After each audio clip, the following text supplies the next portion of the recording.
So I would call the meeting to order. And I'd verify that we have a quorum.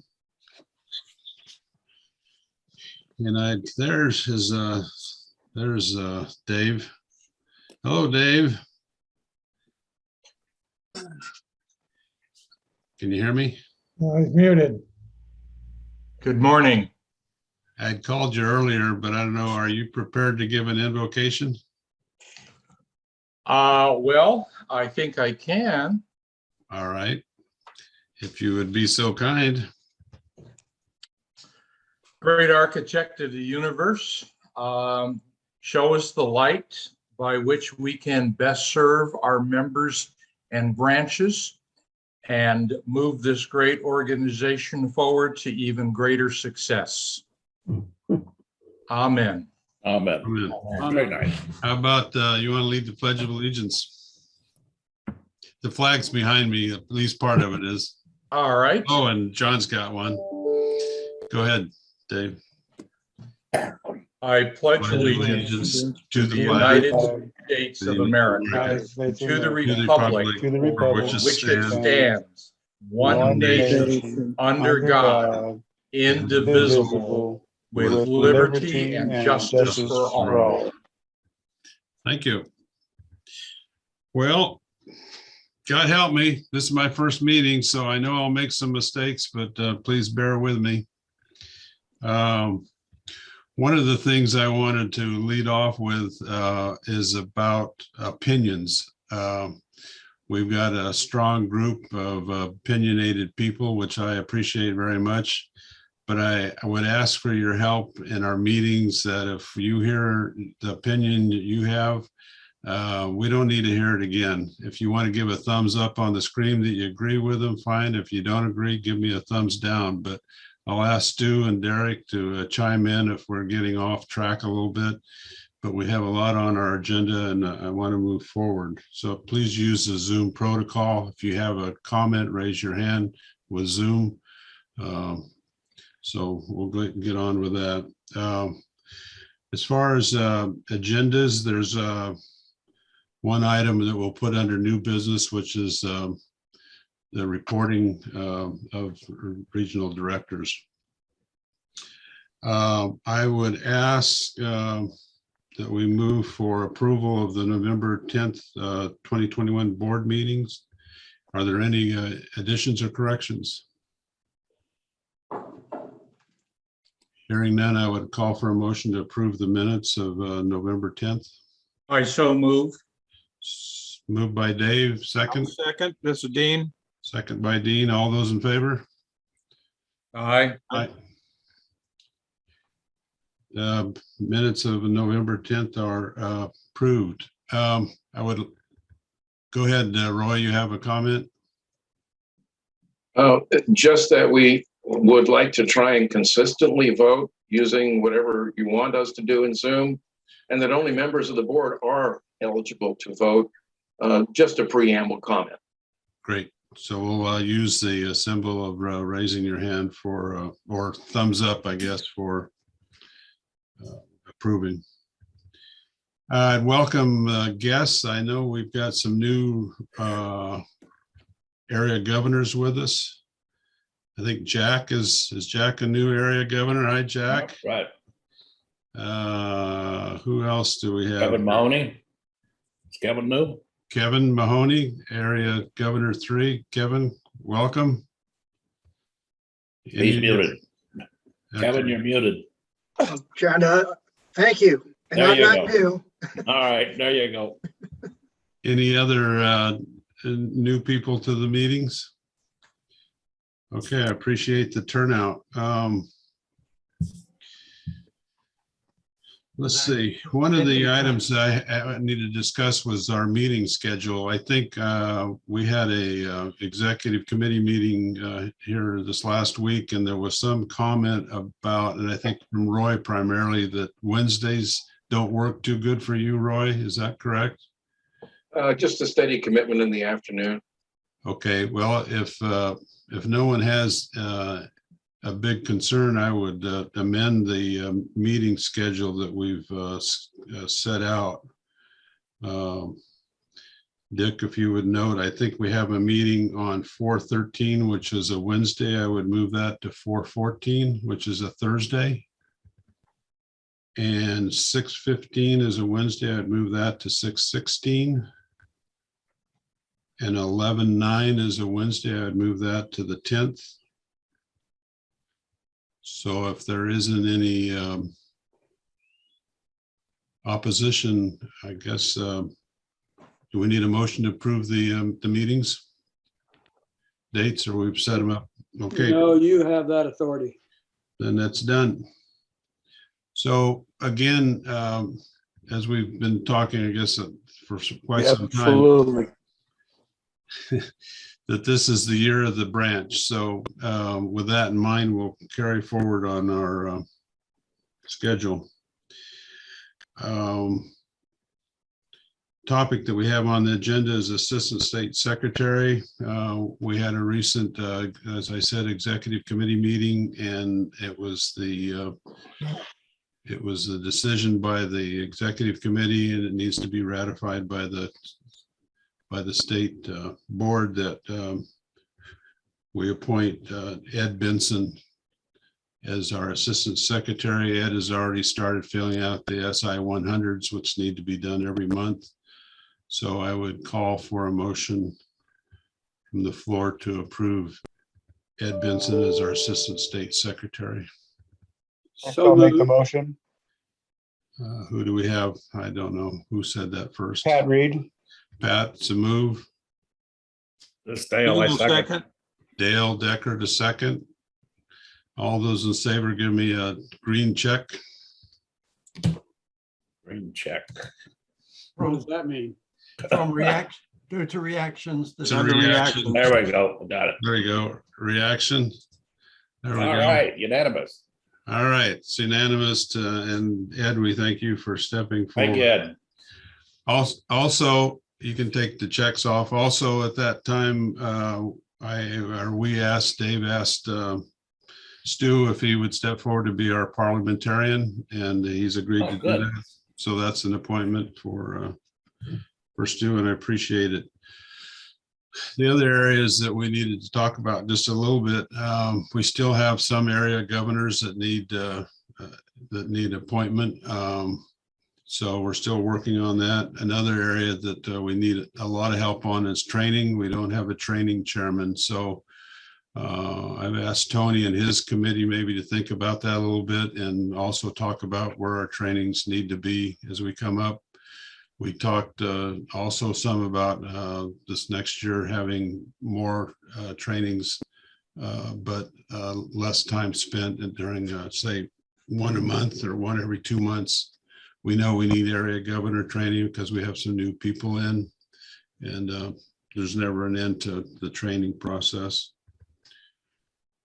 So next on the agenda is a treasurer's report. So I would ask Roy to give his treasurer's report. Okay. Who's showing the slides? I am trying to. Thank you, Derek. Let me find it. I think I've got to do a couple of jiggles here. Hang on.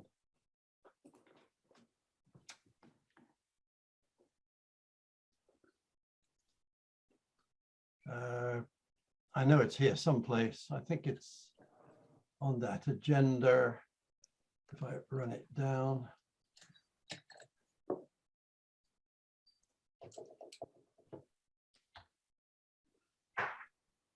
This is the 21 pager or something. It's right at the bottom, isn't it?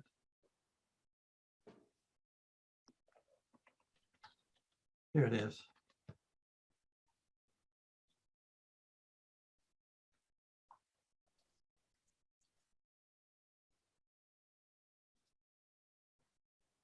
Okay, can you see that? Yes. Good.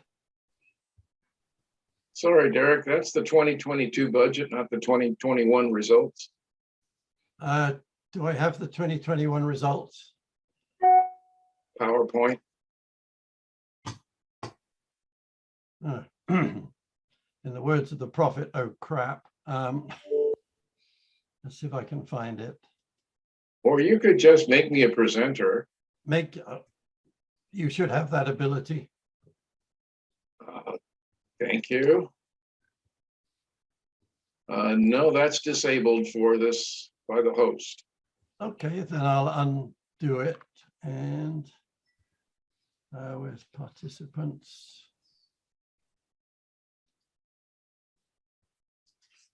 Your co-host, you should have it now. Not yet. It says host disabled participant screen sharing. See if I can. Ah, here we go. That's worked. Good.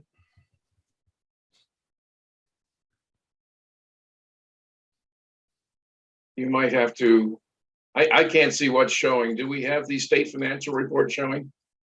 It needs to scroll down. Yes. Okay, good. All right.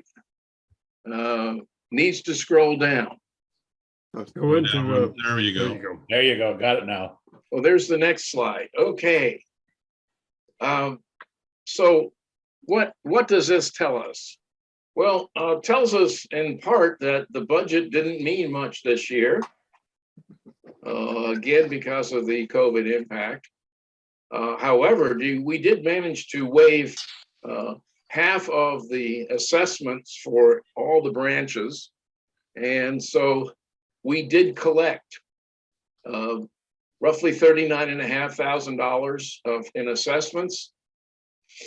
We kindly had money left over also from 2020 because of 9 months of pandemic shutdown. That's So right. that's what you see as a $24,000 cash forward.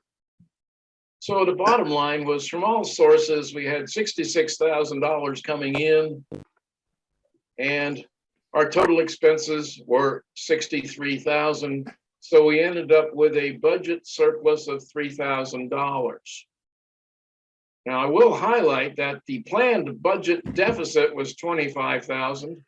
So we did pretty well. And those results are well within the margin of error for our budgeting process. Just $3,000 of surplus on about $60,000 of expense and income.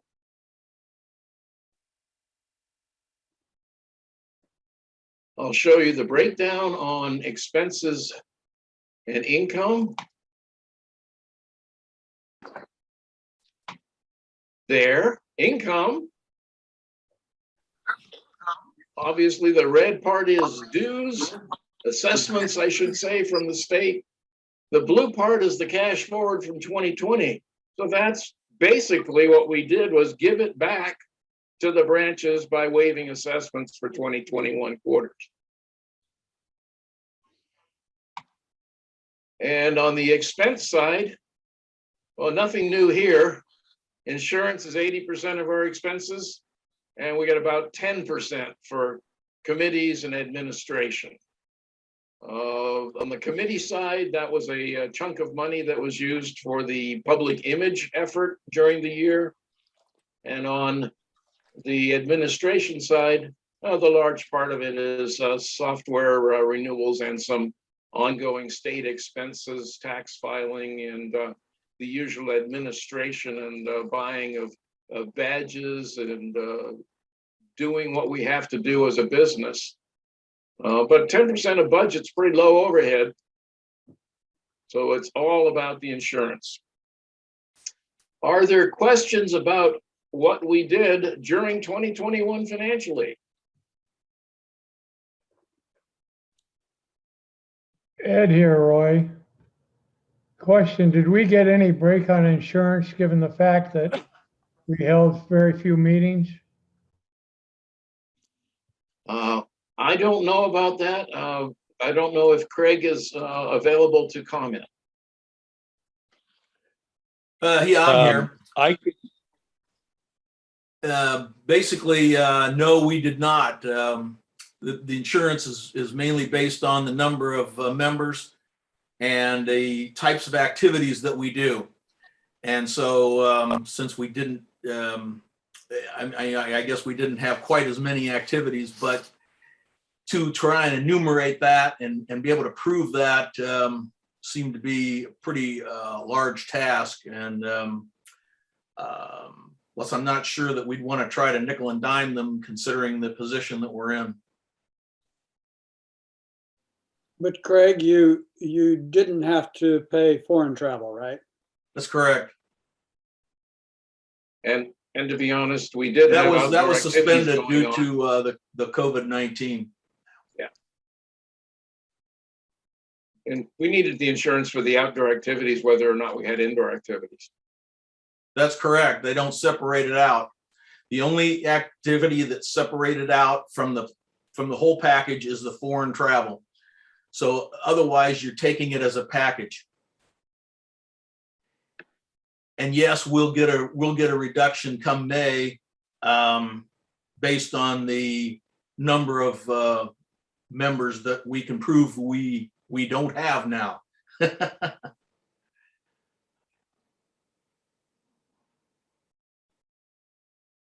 Thanks, Craig. I think as usual in business, the benefit we got was that they didn't jack our premiums up even more.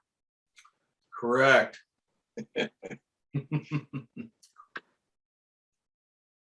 Any Well, more questions? Did I understand you, Roy, to say that we waived all assessments or half the assessments for 2021?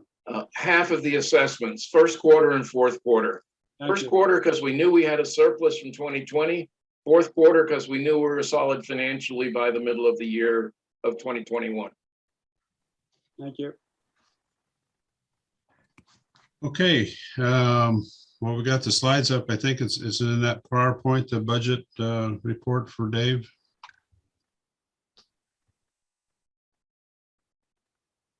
Okay, well, in the addendum number 1 to the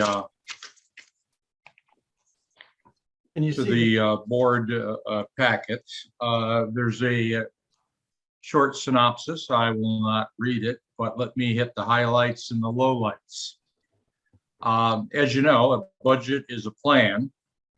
It's not a report, so there is likely to be some variance throughout the year. We certainly saw that last year. But the important part is that we projected the budget for last year as being having more expense than was necessary. Now, going forward into this year, again, we took a very conservative approach to our revenue, and we are basing it on 10,000 members. We will know shortly after the first quarter assessments for 2022 are processed precisely what our beginning membership count is, and we certainly hope that it is in the 11,000 range. In terms of expenses, we went through last year's actuals line by line to project forward into this year. We moved some money around, and what we end up with is a budget that has a bottom line number of approximately $9,000 deficit. And again, we presented the deficit in last year's budget at the beginning of the year. I don't actually think this is likely to happen. I think we're likely to come out even, especially when we based revenue on 10,000 members. The bottom line is that this organization is in good financial straits. We project an ending cash balance at the end of this year at $4,000, and more importantly, reserves of $60,000. And important to the branches, we do not need to raise the quarterly assessment. This year, it will be the same as last, and that is $1.75 per member per quarter. So with that short overview, let me open the floor to any questions or comments. Dave, this is Ron Sulke. I have a comment. Yes, sir. Last night I calculated the membership, and I believe it is at 10,780. Very good. Okay. And that's 3 branches unreporting, but I took last month's. Okay. So did you project forward? I cannot. Okay. So we currently have 10,780 members, not counting the members in 3 branches. Yeah, those are based on Form 28 submissions. I'm down to only 2 missing. Great. Thank you. That is very nice of you to do that. Excellent. Other comments?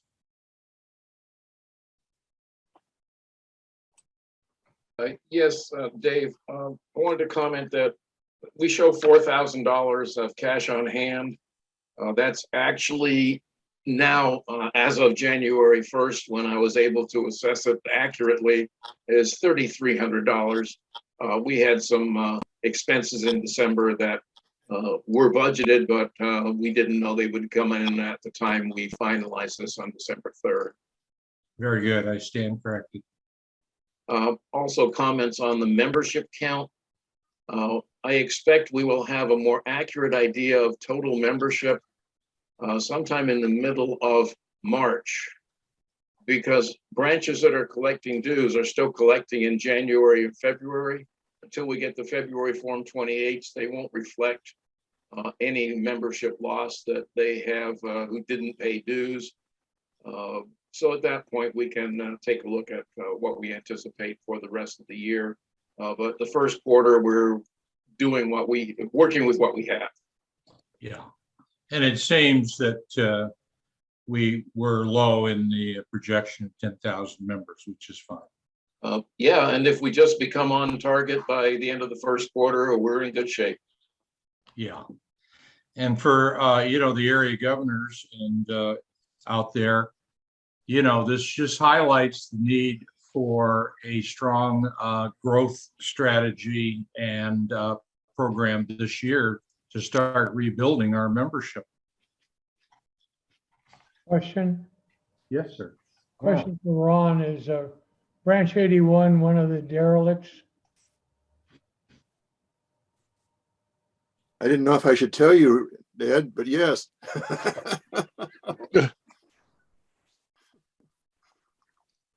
And it's only due today. There's still Okay. time. Rick, We will also be getting the Form 65s. I've already gotten a few that are based on the January counts.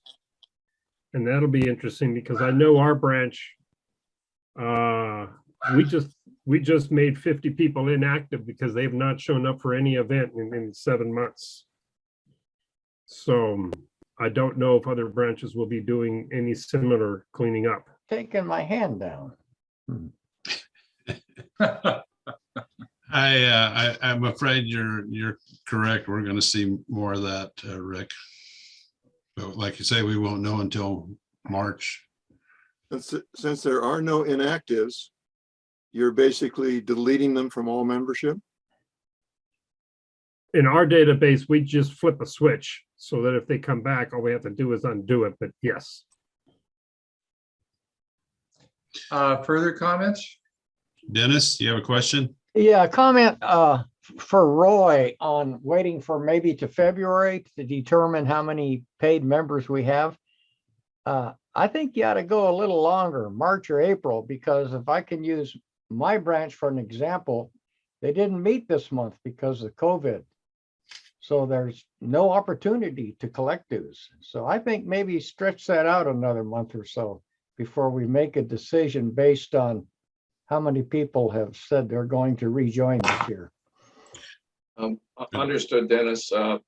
My branch, for example, sends mailings out and we mail checks in, so it doesn't matter whether we have a lunch or not. But branches have various methods they use, and yeah, it's probably going to be very unclear again most of the year, but we'll assess based on the Form 28 information we're provided. I only wish my branch were that efficient, Roy. Lee Lamp, you have a question, sir? Hello. Yeah, it's more an observation with respect to membership. I spent a significant portion of the month of December between both a constant contact survey and phone calls to come up with the losses. And when we filed our Form 27 at the end of December, we had shown a loss of 29 people in the month. And that was simply because of the responses to the survey that they were not going to stay around for whatever reason. We had many people move. And then we also had several people that were just infirm to the point that they could not participate any longer. So that's how we did it. And we formalized our Form 27 by the end of the year. So that way, when the March assessments come along, it's based off of accurate numbers at the end of 2021. Okay. Remember that it's the Form 28 number that counts, not the Form 27. Right. Okay, if there aren't any more comments or questions, I guess I will accept the treasurer's report and budget report as presented unless we need a motion, and I don't believe we need one. Mr. President, do we need a motion to pass the budget? No, Okay, according to our parliamentarian. great. Thank you. Okay, thanks. Great job. Okay, on to old business. First up is Sir Roster Pins, which is a follow-up to our last meeting by Tony De La Sota. Tony?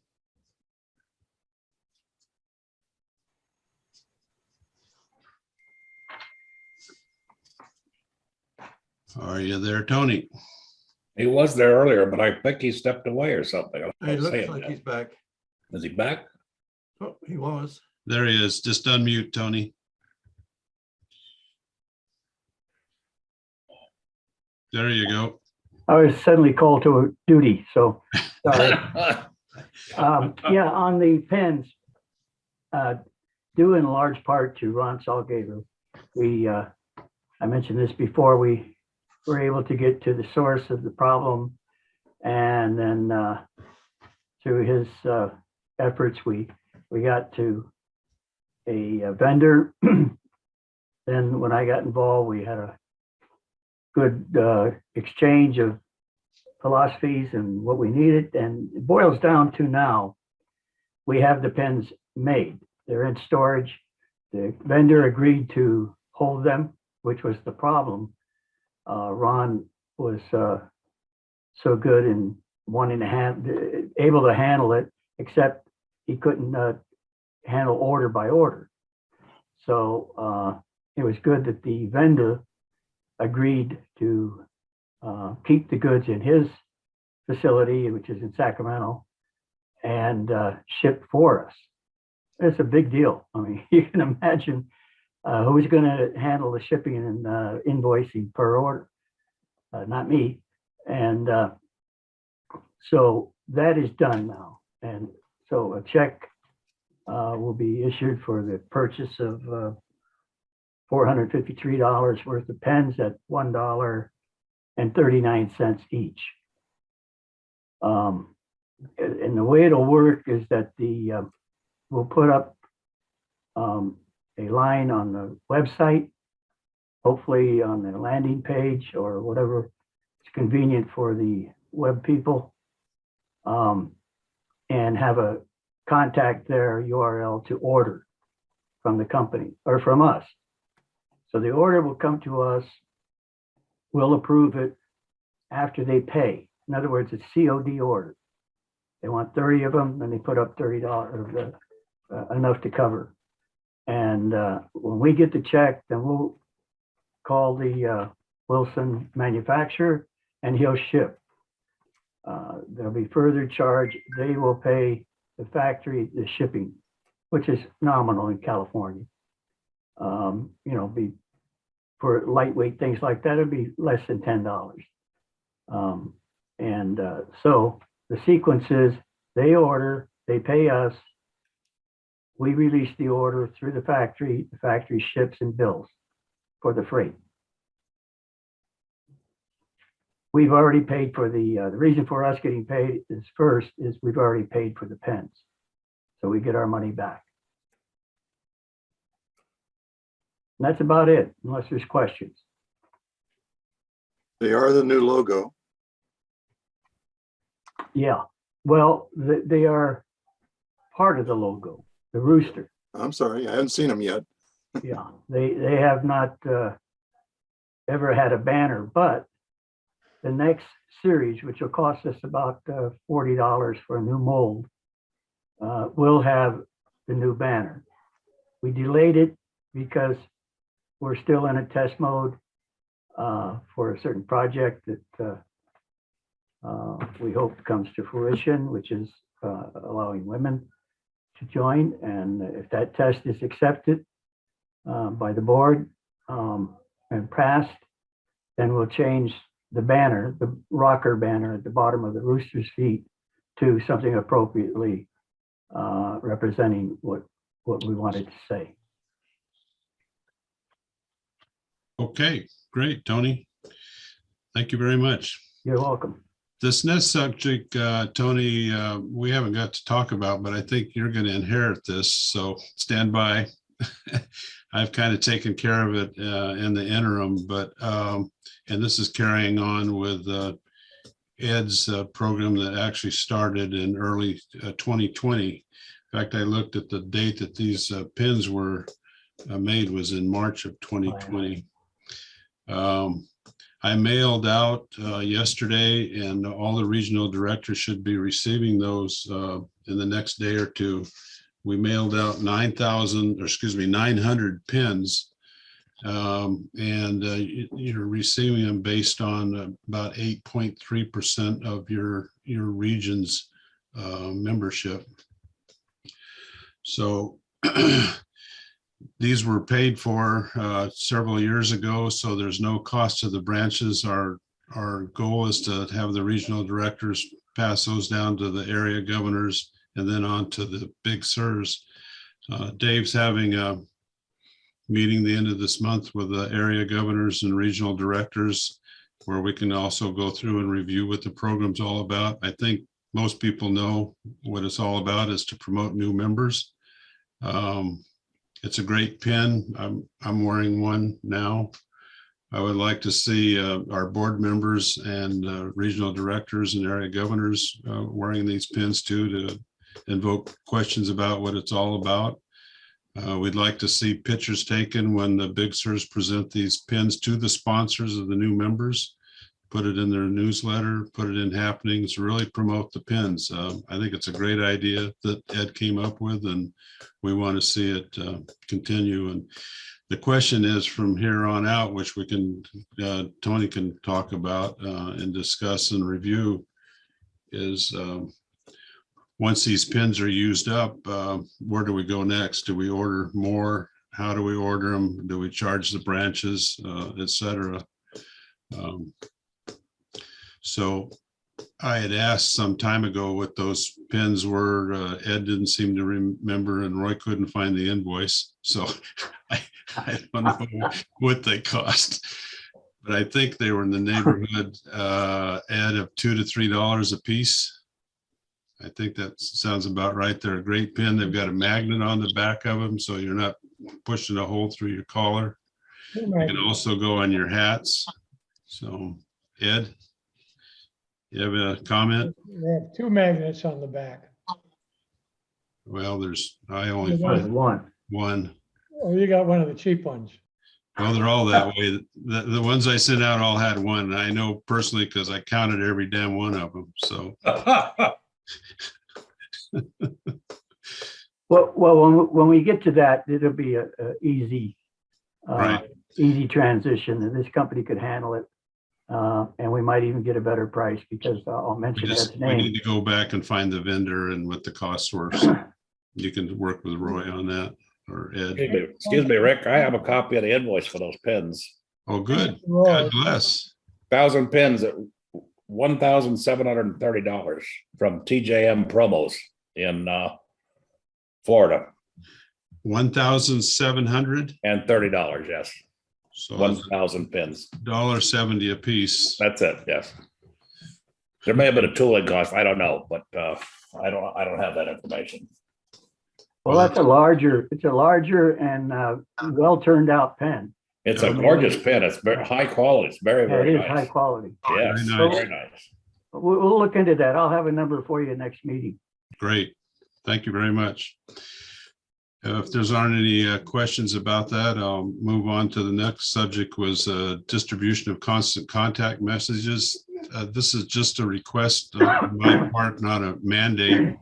And something I found that really helps, at least helps me, is if you have a message that you need to send out through Rick Sale to constant contacts, I would request that you pass it by Derek first to let him review it. Sometimes there's something obvious that needs to be said in it and you miss it or I miss it, but it's always good to have that done. And I think Rick appreciates receiving it in a kind of a finished form and not having to guess what the message really is. So if you just take that as a request from me to do that when you send out a constant contact. Also for me, when I do get a message, I read it as if I'm getting it for the very first time to make sure that I understand it. So. Very good. Richard, you have a question? Mr. Provost. I'm trying to close it, but I can't. I closed it just then. Thank you. I'm on my cell phone. Okay. No question? No, sir. Okay. All right. Next is a topic that continues to keep popping its head up and just doesn't seem to go away. I'd like to have Alan give us an update on COVID situation as he sees it today. Alan?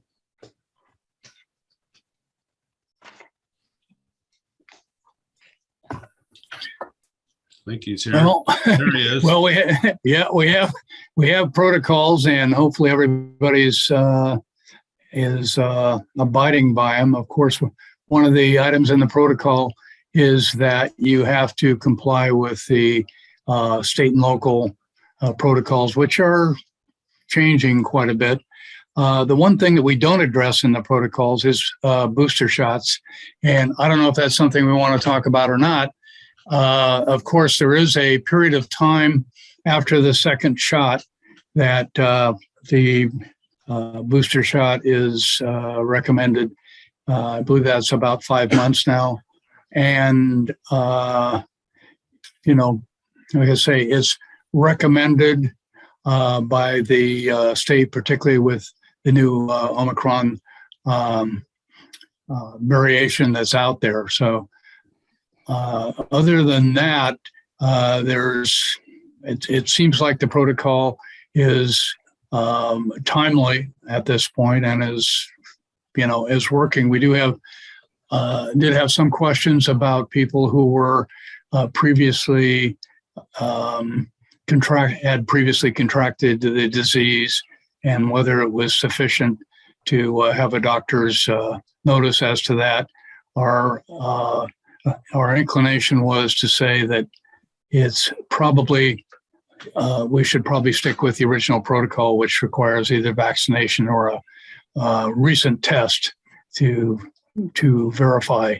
One of the reasons for that is that apparently immunity, if there is any, to either the one of the previous versions does not seem to give immunity to a later version, and that the vaccination is better, although, as we know, there have been many breakthrough cases.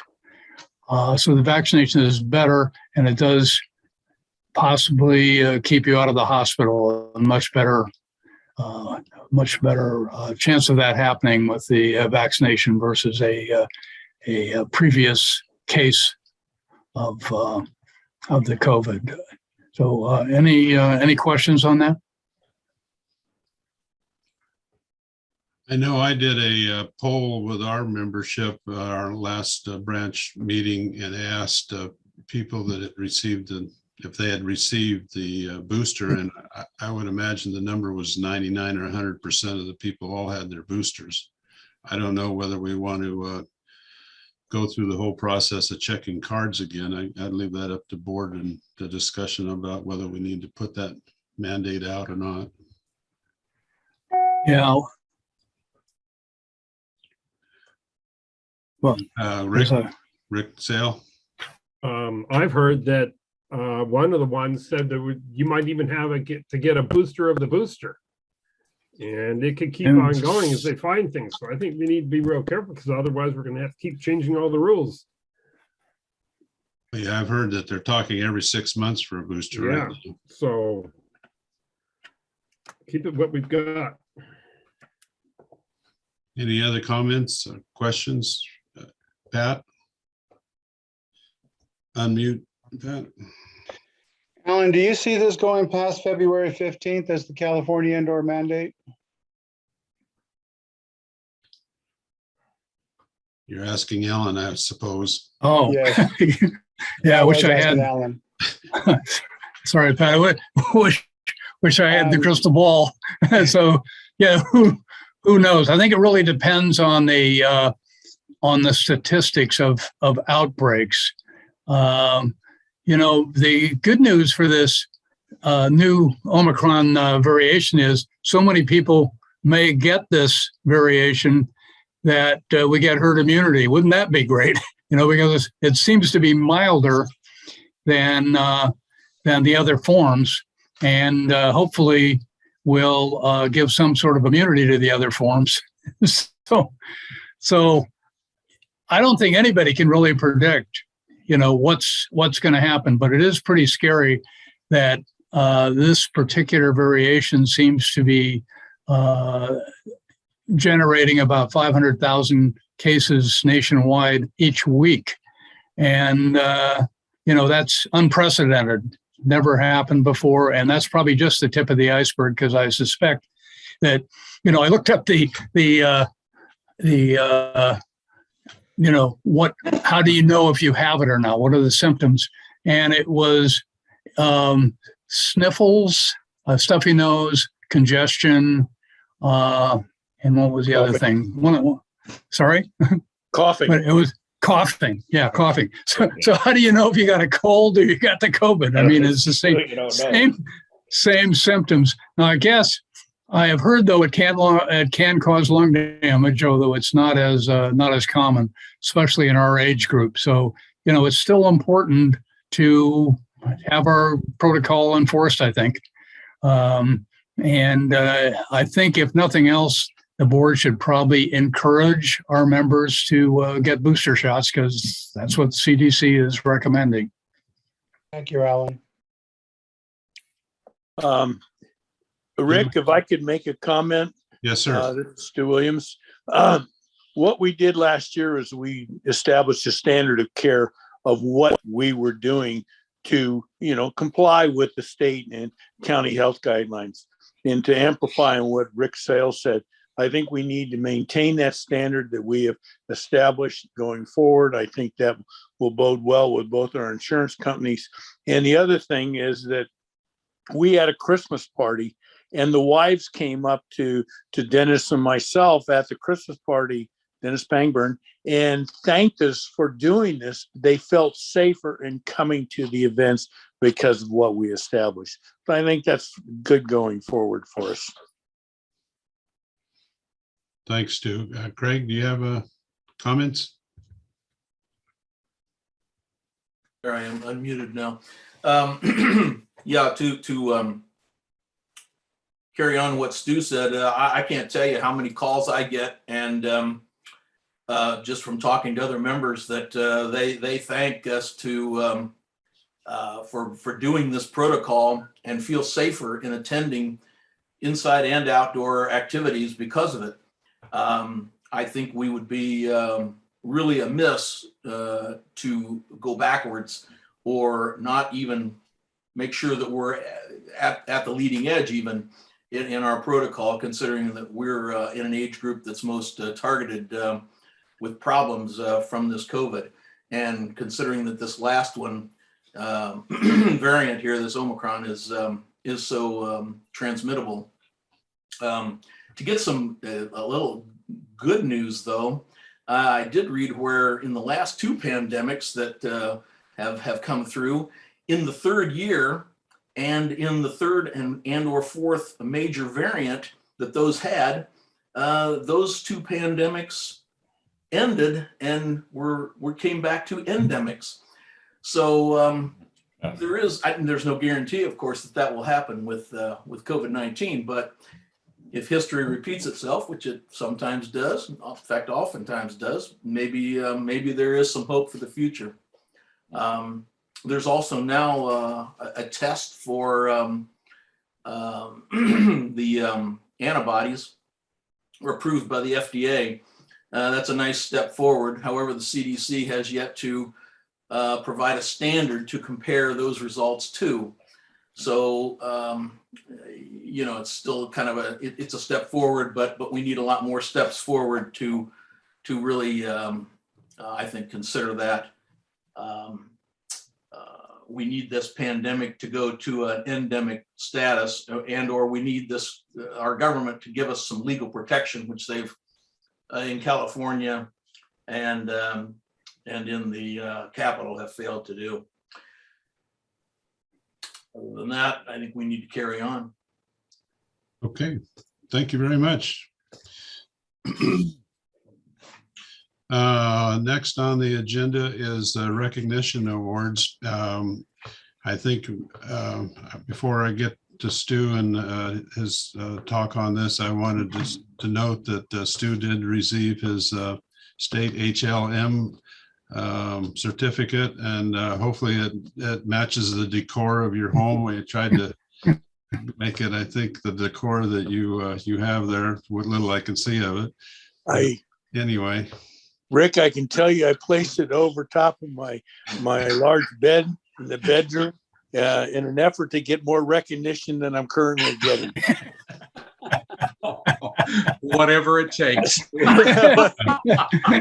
I thank you very much, gentlemen. It was a great honor, and I appreciate it. Thank you.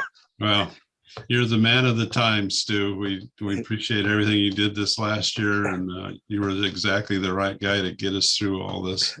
So thank you very much.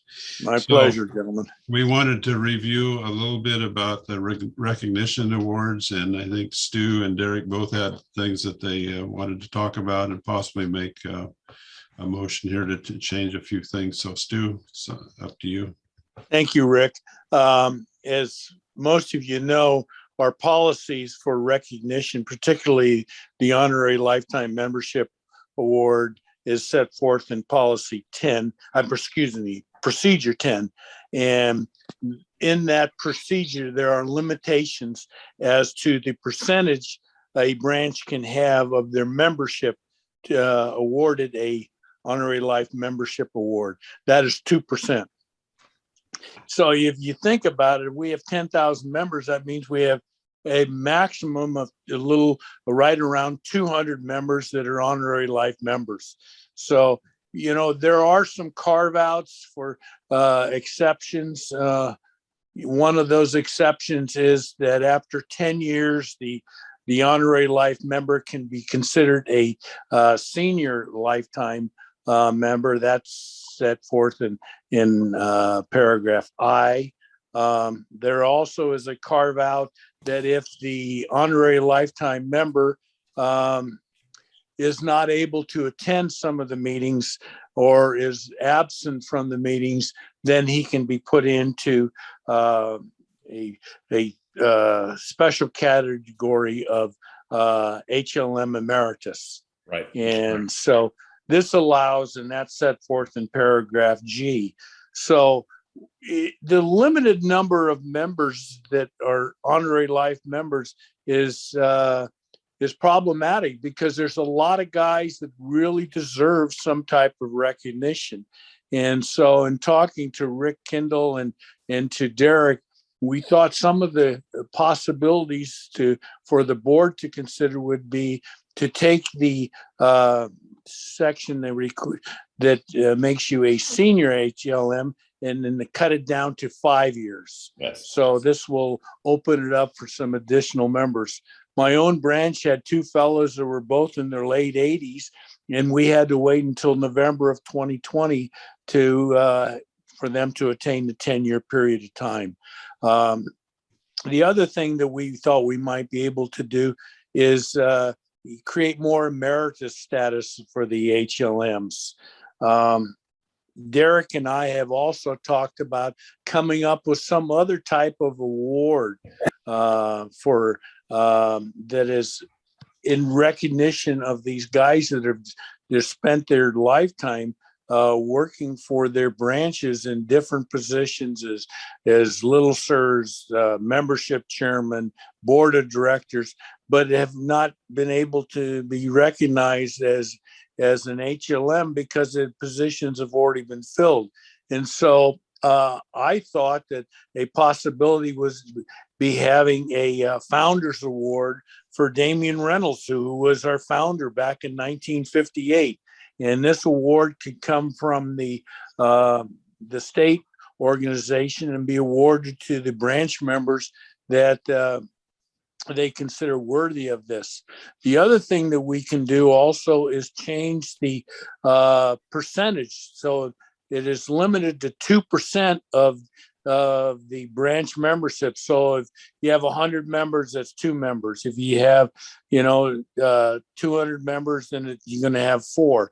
Maybe we can increase that percentage to a higher amount, either make it 3 or 4% for those purposes. Also, in speaking today with Derek in regards to this discussion today, he tells me that his branch has awards for guys that have been a member for 5, 10, 15, 20, 25 years, and they get a special sticker on their badges to recognize the length of their membership. I think that's a great idea, but I think it would be overly cumbersome to be sending it out to hundreds of members each month that have attained that. Maybe we can do it on a 25 or 20 or 25 year basis when they've been a member for that period of time. But this is for the board's consideration of what you would like to do. But I think Derek and I and Rick Kendall recognize that we've got a lot of guys that work very hard, don't get the recognition that they deserve. So I turn that back over to the board and to their consideration. Thank you, Stu. Derek, did you have some comments along these lines, or has Stu covered them already? I think Stu has covered them very efficiently. Thank you. Hey, So- Rick, if I may, Sure, I've been Dale. working on a task force with David Gonzalez and all. One of the assignments I had was to come up with some kind of award just below HLM, and I was proposing a President's Distinguished Service Award that the branches would manage. There was no limit on what they could give those out for, but they're specifically for people maybe in a job for 3 or 4 years, doing an outstanding job, not qualifying for an HLM, but they could get a Distinguished Service Award. So that was what I've been working on, and I was presented a task force. And Rick, I believe I put a sticker on the back of your badge of what it looks like, but it would be a metal pin, somewhat like the I'm doing my part pin. Okay. Just to Dave, add do you have a comment? Yeah, I was just going to suggest, on the years of membership. Okay, I was going to suggest that with the years of service awards, as we're thinking about with the age certificates, we could pass that to the branches to administer. Their secretary could track years of membership in the branch. If somebody transferred, that might be a slightly different issue, but why not, if we went that far, why not let the branches make those awards, and then that keeps the state out of it, and it allows the branches to move quickly and get the award out in the anniversary month that the member reaches the goal. And, you know, I guess perhaps that would be also true for a President's Distinguished Service Award or the Founders Award. Now, there's probably some discussion around whether the award has more significance if it's the Founders Award, if it's issued by the state or the branch. But I think Dale was thinking in terms of having the President's Distinguished Service Award administered at the branch level. I don't know. Am I right on that, Dale? Yes, you are. And I think that's the right way to do. Give the power to the branches to do that and manage it themselves without a limit. Especially when it's coming from the state. It's a state help for the branch. Well, it has the president's name on it per se, because it's the President's Distinguished Service Award, but it's issued by the branch and it's under their control.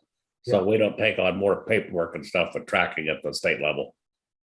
But it's perceived as some help and guidance from the state, and that's important. Yes, yes, it is. Yes.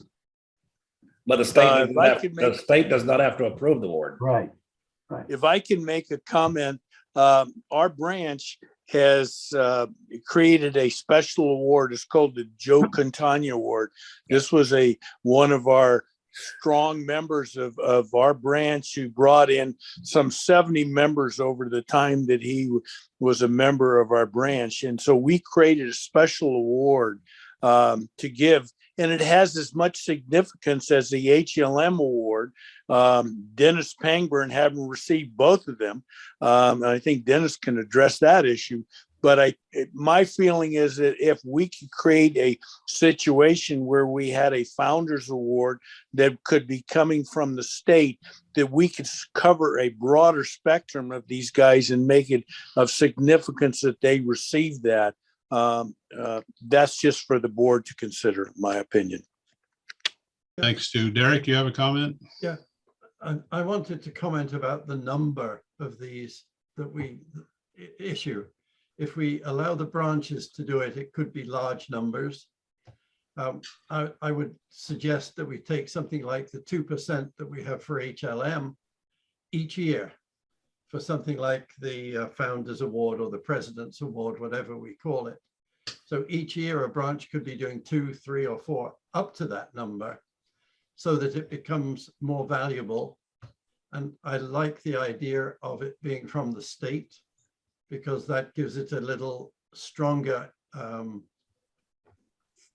it makes it stronger. And if we limit the number that a branch can give out, it would make it more valuable. If we give out too many, it'll be just a handout and it's a trinket, and it doesn't have so much value, in my opinion. Okay.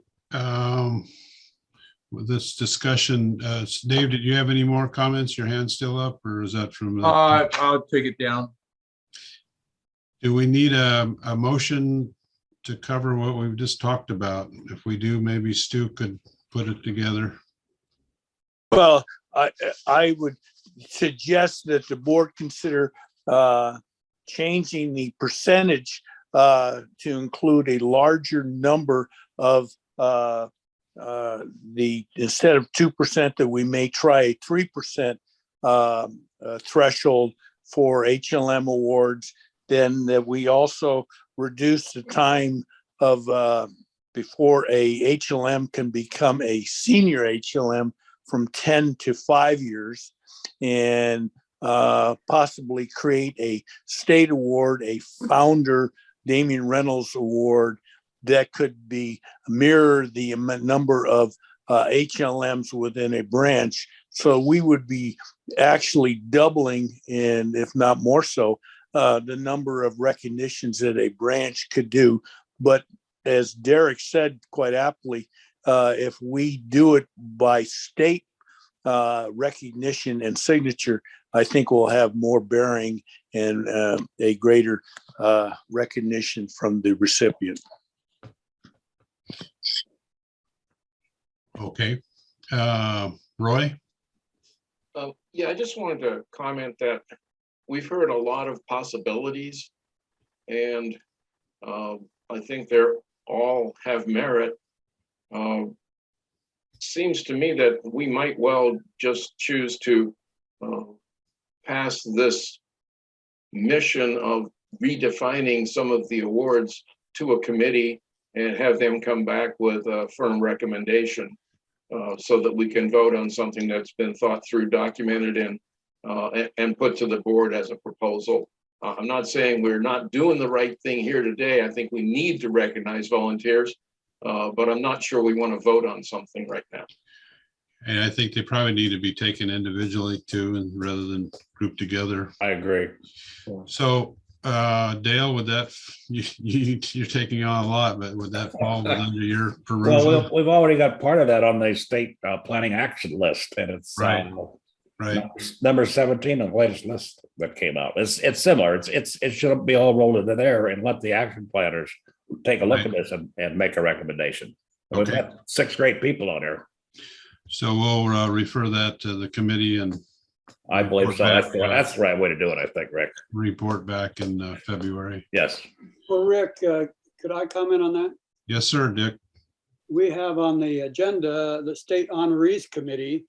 From my perspective, that is an excellent place for this to go, because your Honorees Committee can then take a look at each of these awards, make sure that they understand the qualifications of extraordinary and that type of thing, and make certain that there's some differentiation between them, and if there's not, to understand that there is not. But I think it just fits in beautifully with this committee that you're going to talk about. I wouldn't have a problem with that, but I think in some point in time, it's got to be in concert with Dale, who's on that committee anyway, right? So Yes, I am. Yes. I guess you can put it together. So I could help drive it the way we think it should go. Okay, so I would refer this to the Honors Committee. yet to be reconfirmed, but the Honoraries Committee. We can just jump right to that. It's under new business. Under Mr. President? Yes, sir. May I just suggest that Dale and Stu work with the Honors Committee, for Yes. this one particular proposal? Yeah. I agree. That's good.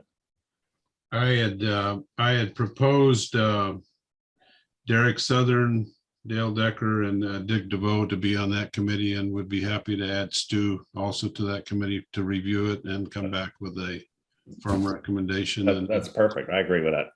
Okay. And that's a presidential appointment as far as the Honoraries Committee doesn't take board action. Yeah, that's executive action. There you go. I'm going to move around a little bit on new business. We have on the agenda approval of state activities.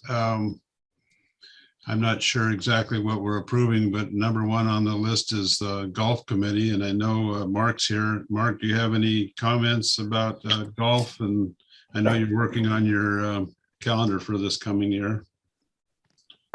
I'm sorry I missed your last meeting.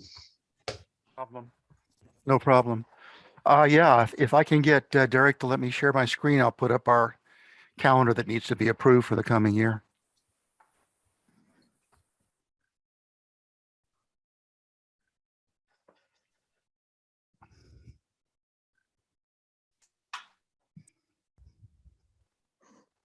Is Derek there?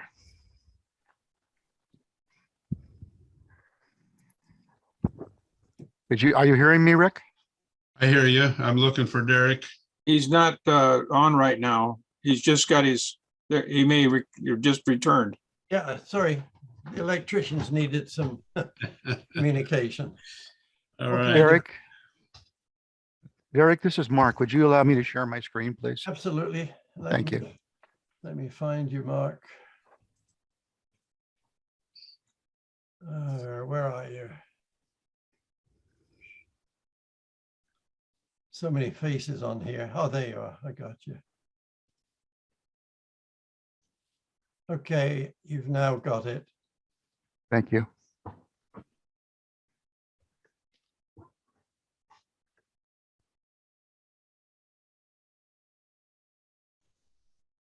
So Rick, that's the proposed tournaments for this year.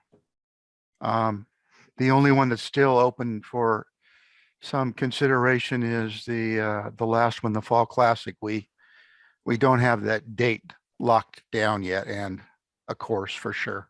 We've got 3 different options we're looking at, so.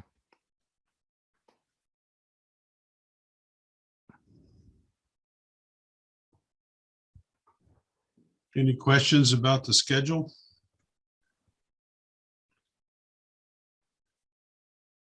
I guess I would entertain a motion to approve the golf tournaments, state golf tournament schedule as presented by Mark.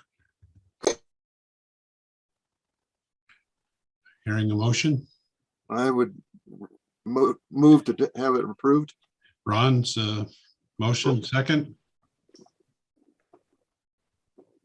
Need a second?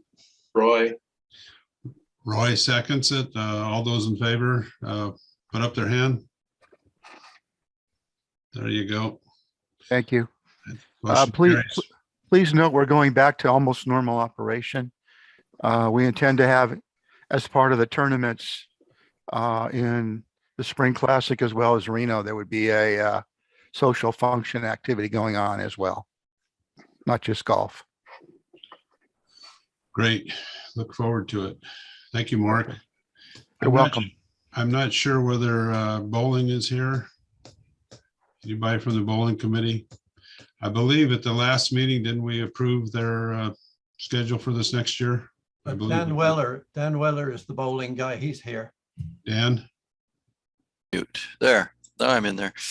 Yeah, it was approved the last meeting.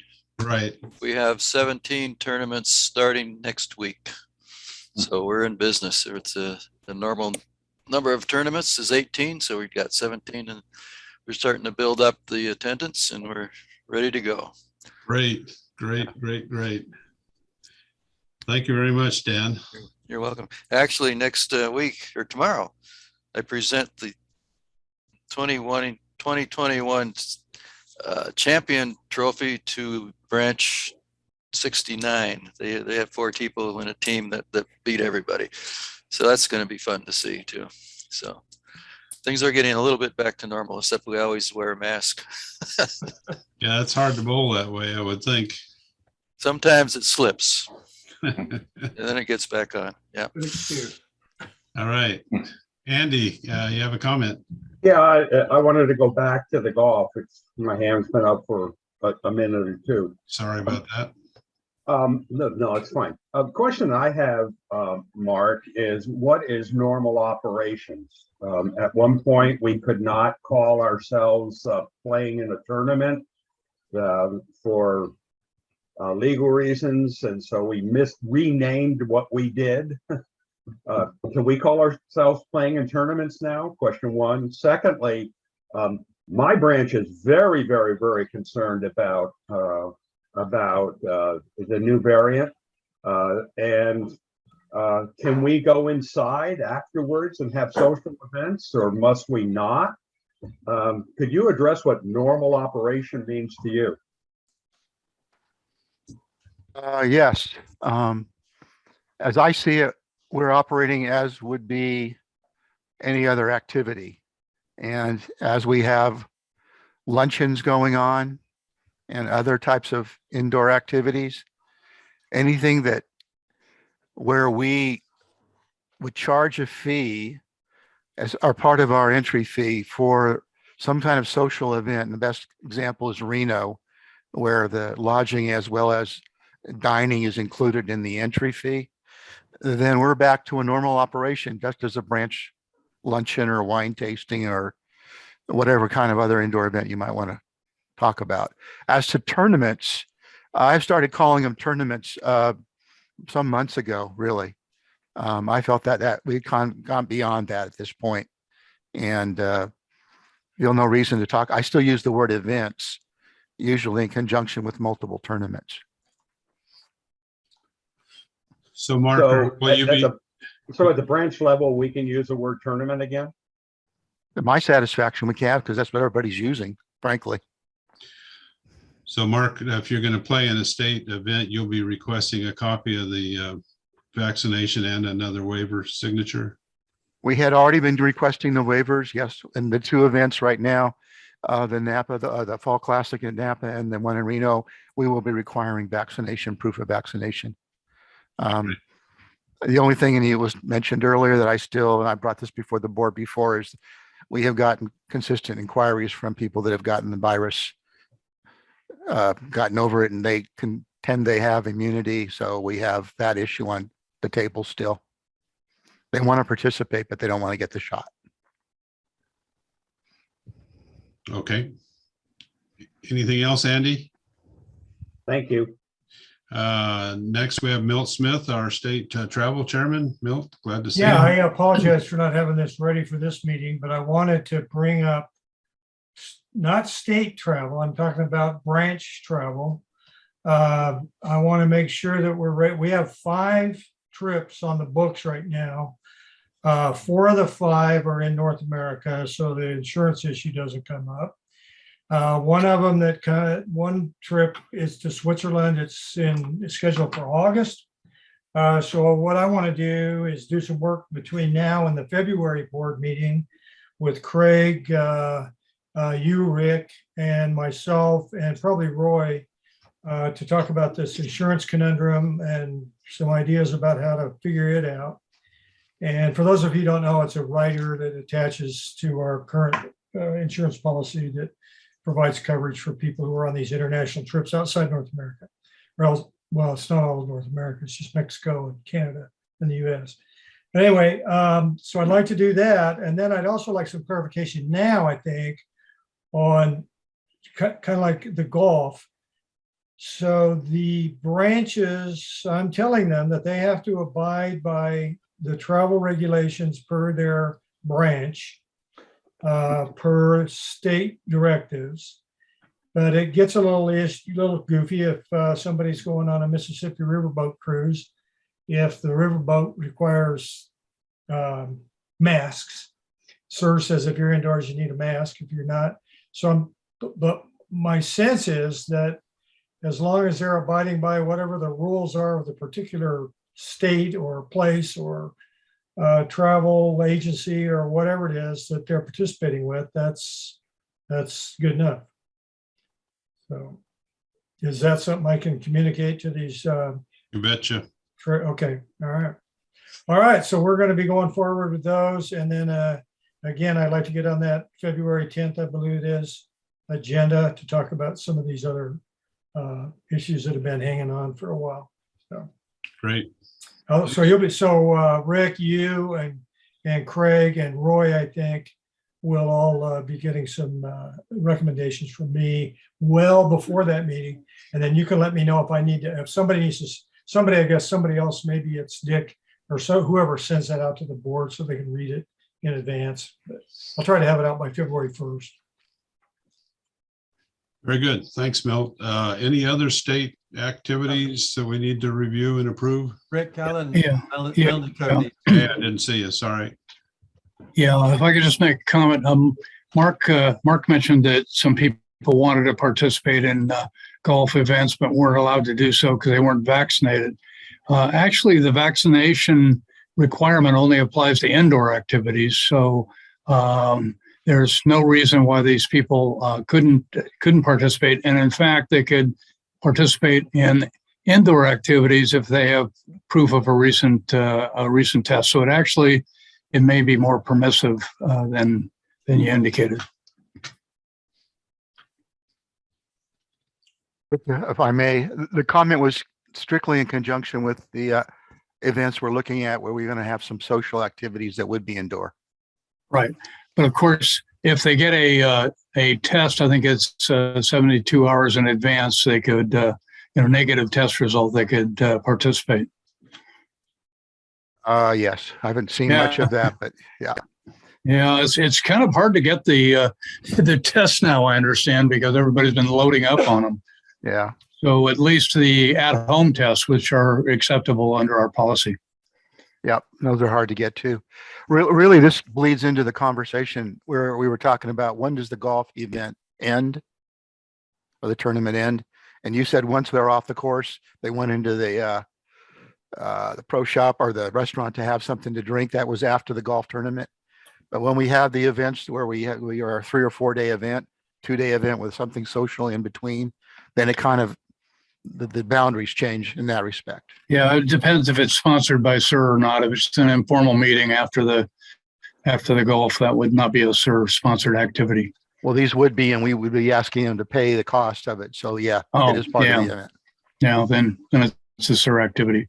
Yep. Because we want it to be covered by insurance if we can, because not only is there a COVID problem, but there could be a slip and fall. There could be somebody drinks too much, and stuff happens. So yeah, if it's a SIR activity, we definitely want to follow the protocols. Yeah, and like I said, we're getting back to more like we normally were. Yeah. Good. Lee, you had a comment? Yes, if I may. I heard Andy say that a home test kit negative fulfills the requirement of a negative test prior to an event for those that are unvaccinated. Is that correct? Yeah, that's right. Yeah, we figured there was, I know the government accepts it on some things. So we had a previous opinion on that. Okay, so I guess this is the very first time that I'm hearing that. It doesn't stipulate that in the protocol. So can I get something in writing stipulating that, please?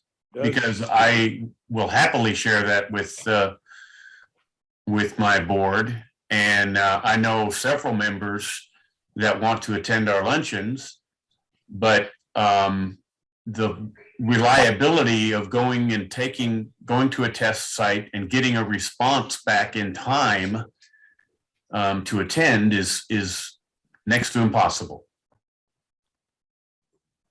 There was an opinion that we did put out, and I'm sure Ellen can put it out again. So, and that's up to the BEC to accept whether you want to use the home testing or the 3-day testing mandate. Our own branch won't accept it. They said no, it's a vaccination or nothing. So it's up to the branch. Okay, well, I'm sorry, I apologize. I've never seen the opinion. And I would like to see that. If you want to send it straight to out. Yeah, we'll get it out. Thank you. Okay. Are there any other state activities we need to cover? There was one item that I wanted to bring up that I passed over, was going back to the meeting schedule.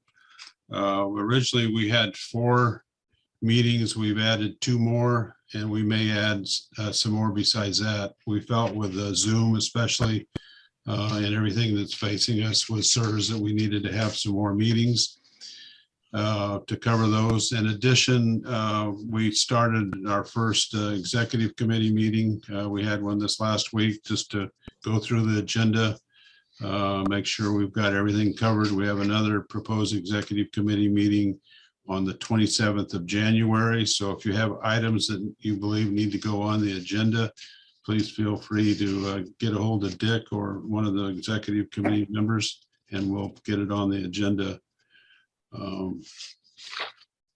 So I'd like to go on to Dale Decker and have him review policy 8. So maybe Derek, we need to put that up on the screen. Yeah, I've got 4 new versions from Yeah, Dale. Dick, would you start with policy 8, the optional policy 8 revision?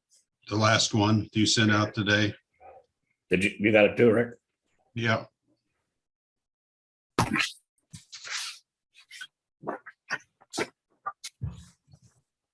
You mean this one? Yes. Yeah, this has been changed since the one that went out a week or so ago that Dick DeVoe sent out, so everybody could review it prior to this meeting and get back to me if they had questions or something I could resolve, so it didn't take up a lot of time in the meeting. But just as yesterday, I believe it was, Derek Sutter and I had a long discussion about the policy 8 is somewhat convoluted with policy 8.1, and we needed to change the name, excuse me, the name and the wording in policy 8. So this one here, if you go to the top of it, Derek, up to the very top, up.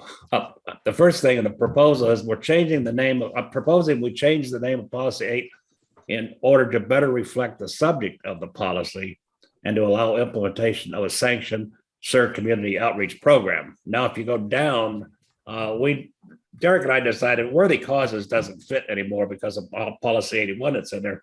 So I put the change in red so you can see what changed from the one that went out a week or so ago.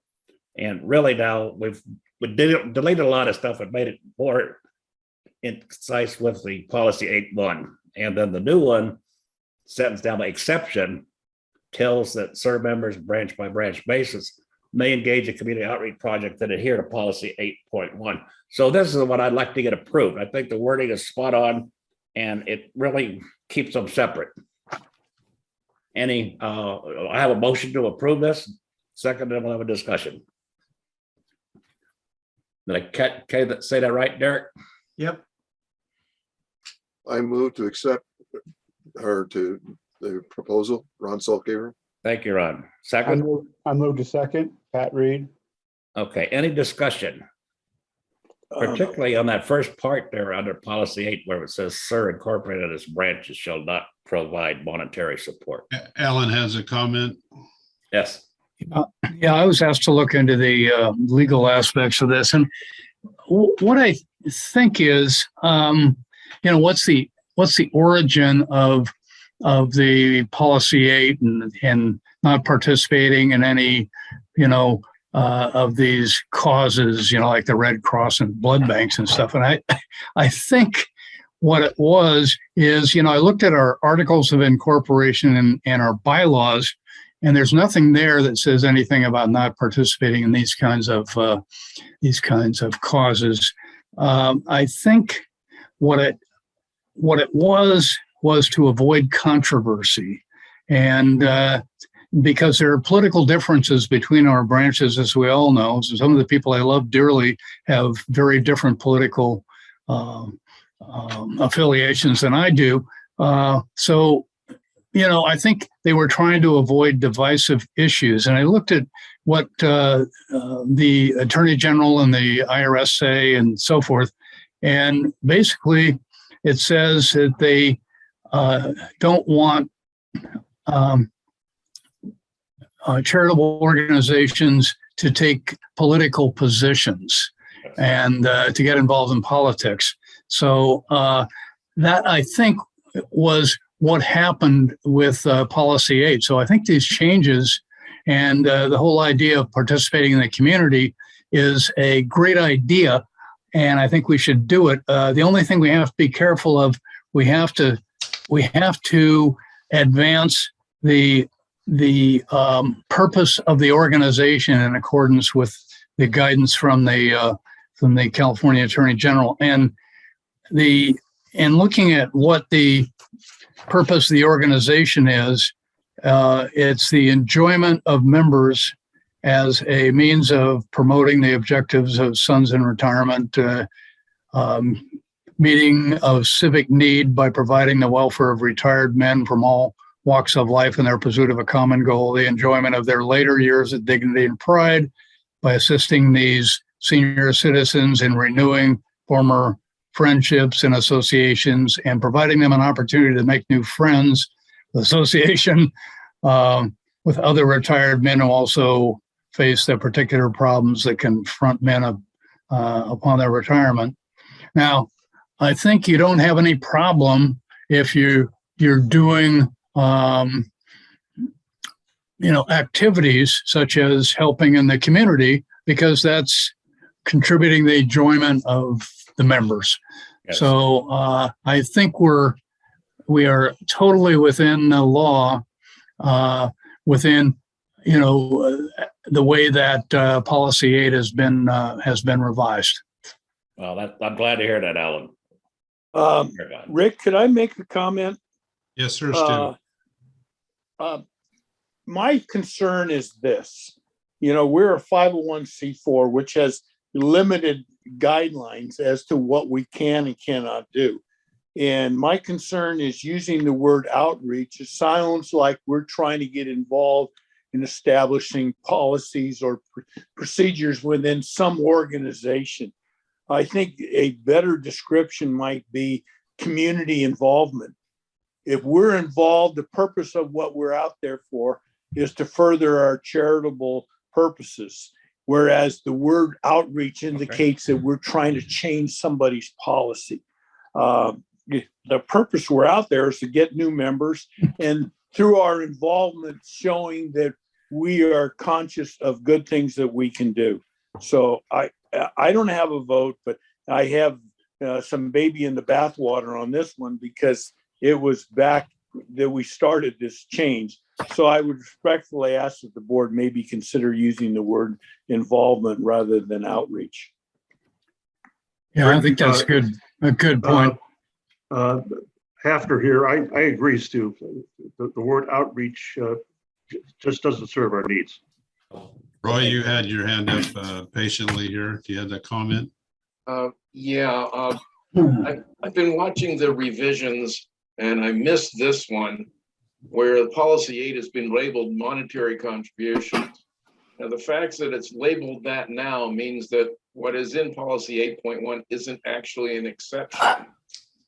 Because if it's monetary contributions being prohibited, then the exception would be allowing them, and we're not doing that.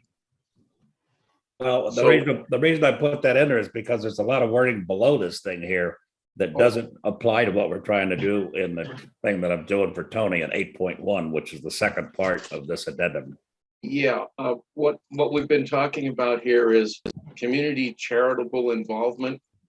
And I think that's a perfectly fine title for policy 8. And the exception below is really saying, here's our policy around that engagement of hearts and minds. That's a good point. And Tony, do you want to step in this because you were the one who wanted to put in a community outreach project? Yeah, I heard, of course, everything, and I have no objection to the change in the words of outreach. And what was it that Stu had? You want to repeat that, Stu, what you wanted to say? Yeah, to use the term community involvement rather than community outreach. Yeah, no, I think that's fine. Involvement. Yeah. Okay, that's good. I don't problem with that. This was a tough one. And one of the main things we're trying to get away from was the word worthy causes because it wasn't really applicable anymore. It was a misnomer. Okay, so I can make that change.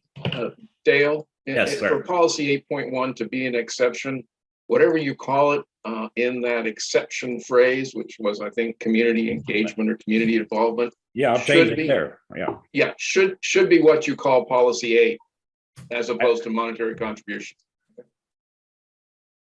So you want to change policy 8 to say community involvement. Perfect. Yep. And then down there in exception, we'll take out community outreach program and put in community involvement. Yeah, or maybe it doesn't need to be an exception at that point. Well, I don't know. It's they're saying different things here when you read it, Roy. Correct. Yeah. They're kind of separate.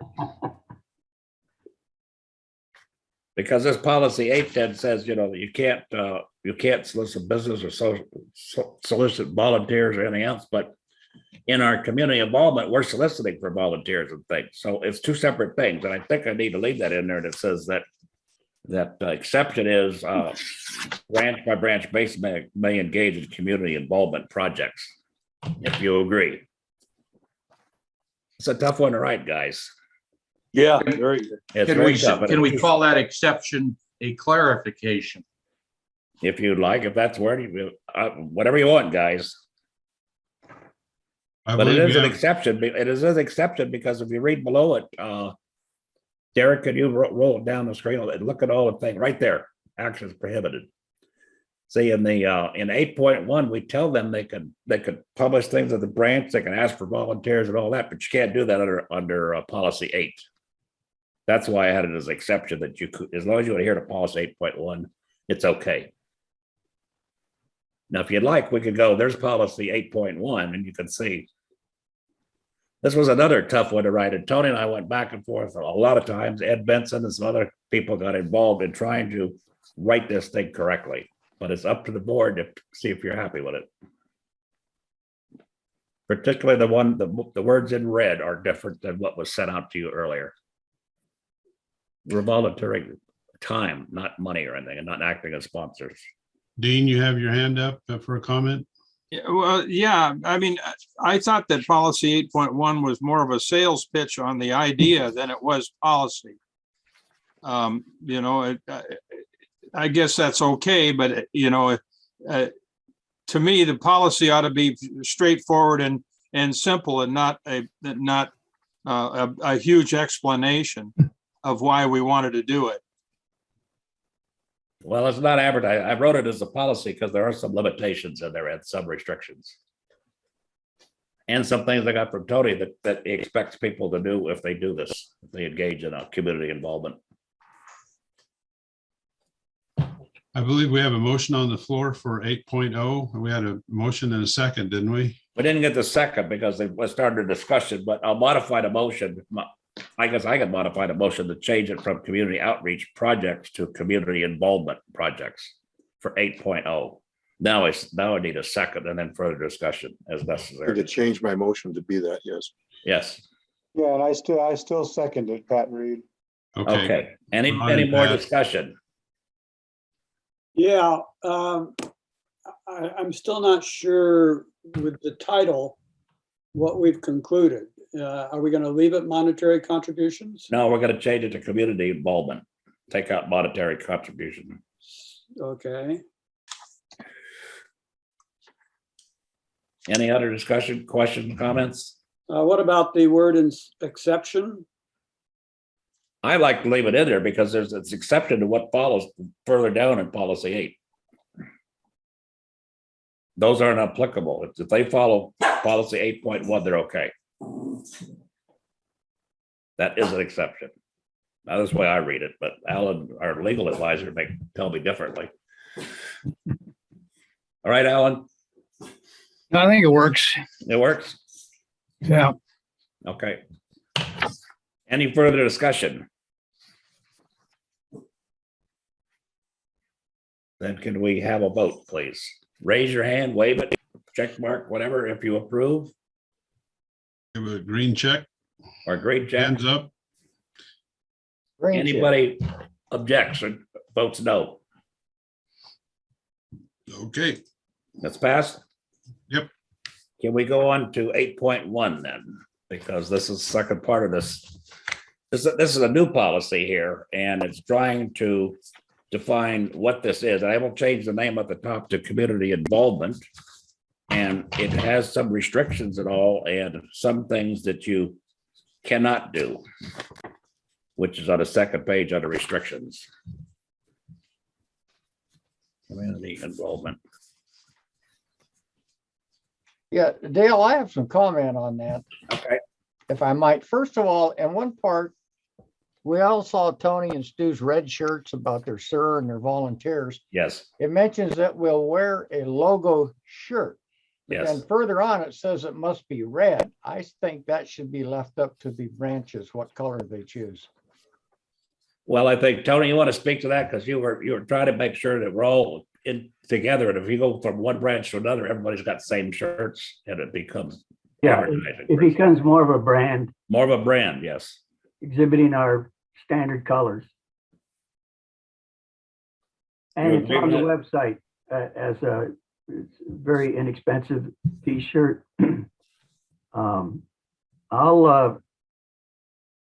I'd go along with it, adding colors, but maybe limit it. I do feel that the red brand, which is one of our colors under a brand guide, is apropos. I agree with you, Tony. I think it's the way it might go. In my opinion, should go that way with the common color. Dale? Yes. Just a suggestion. Why don't you reference some kind of a community involvement T-shirt available on the SIR store? That okay with you, Tony? Yeah. You mean in the document? In 8.1? Yeah. Yeah, that's fine. Yeah, You don't need to be specific as long as you reference the SIR store and a community Of course. involvement good t-shirt. idea.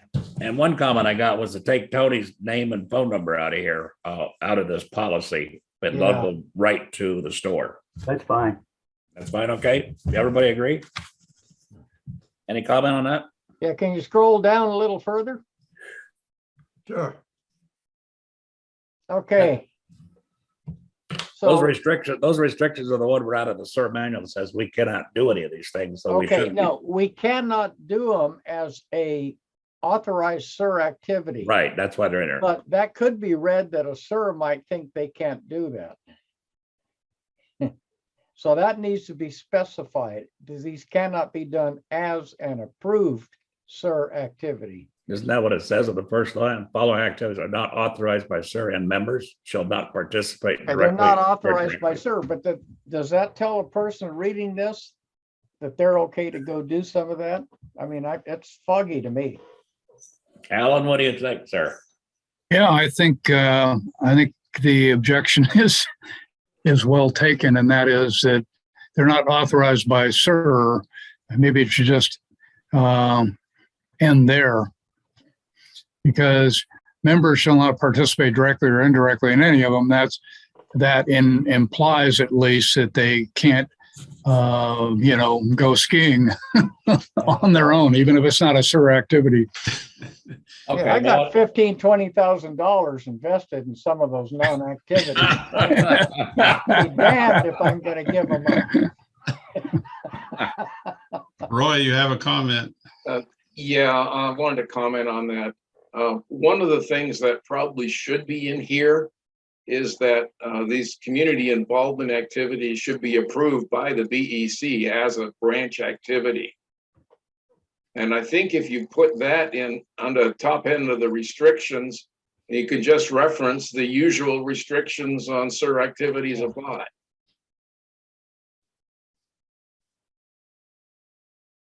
Greg, do you agree with that? So be covered under insurance? If we say that? Seems to make sense. I could put that in there, gentlemen. Okay. And then there's probably a lot of other activities, that should be not SIR activities, I suppose. Yeah, my wife wonders why we can't swim off our houseboat in Lake Shasta, but we can go fishing out in the Pacific Ocean.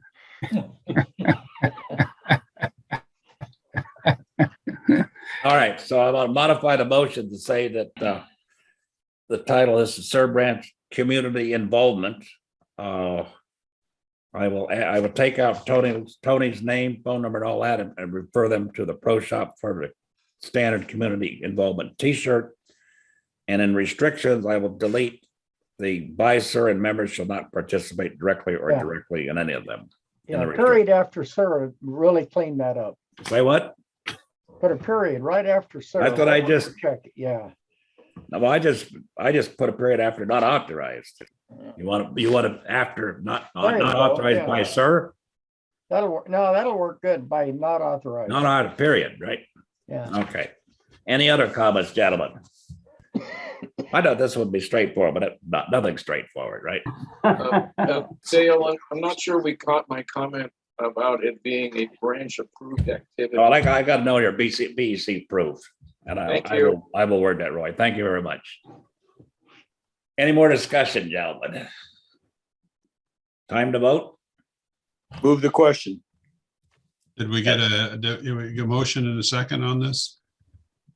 I don't think we did. I'll ask for another. I made the motion, include those things, including BEC approved active. And can I have a second on that? I'll second.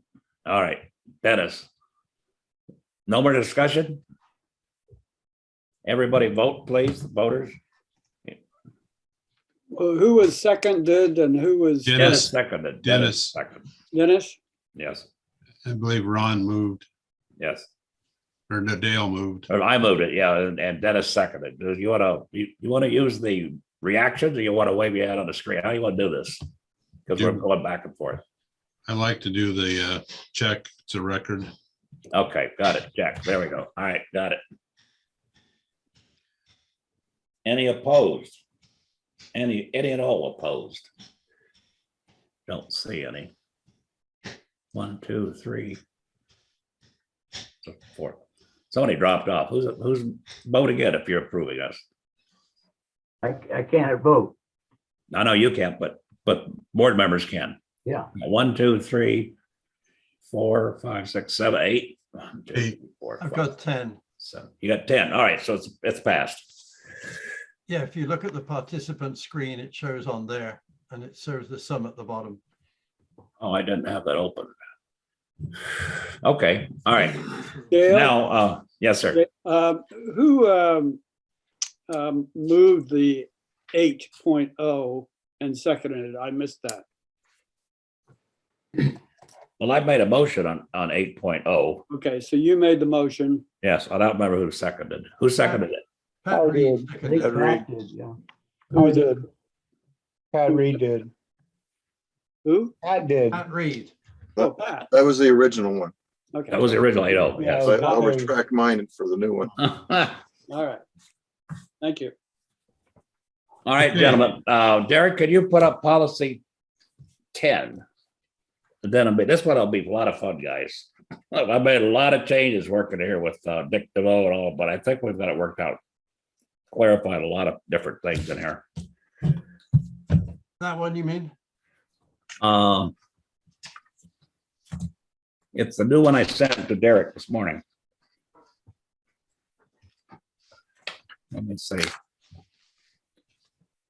I need the one that has the C. We had to make another change. No, that's the wrong one. That's 8.1.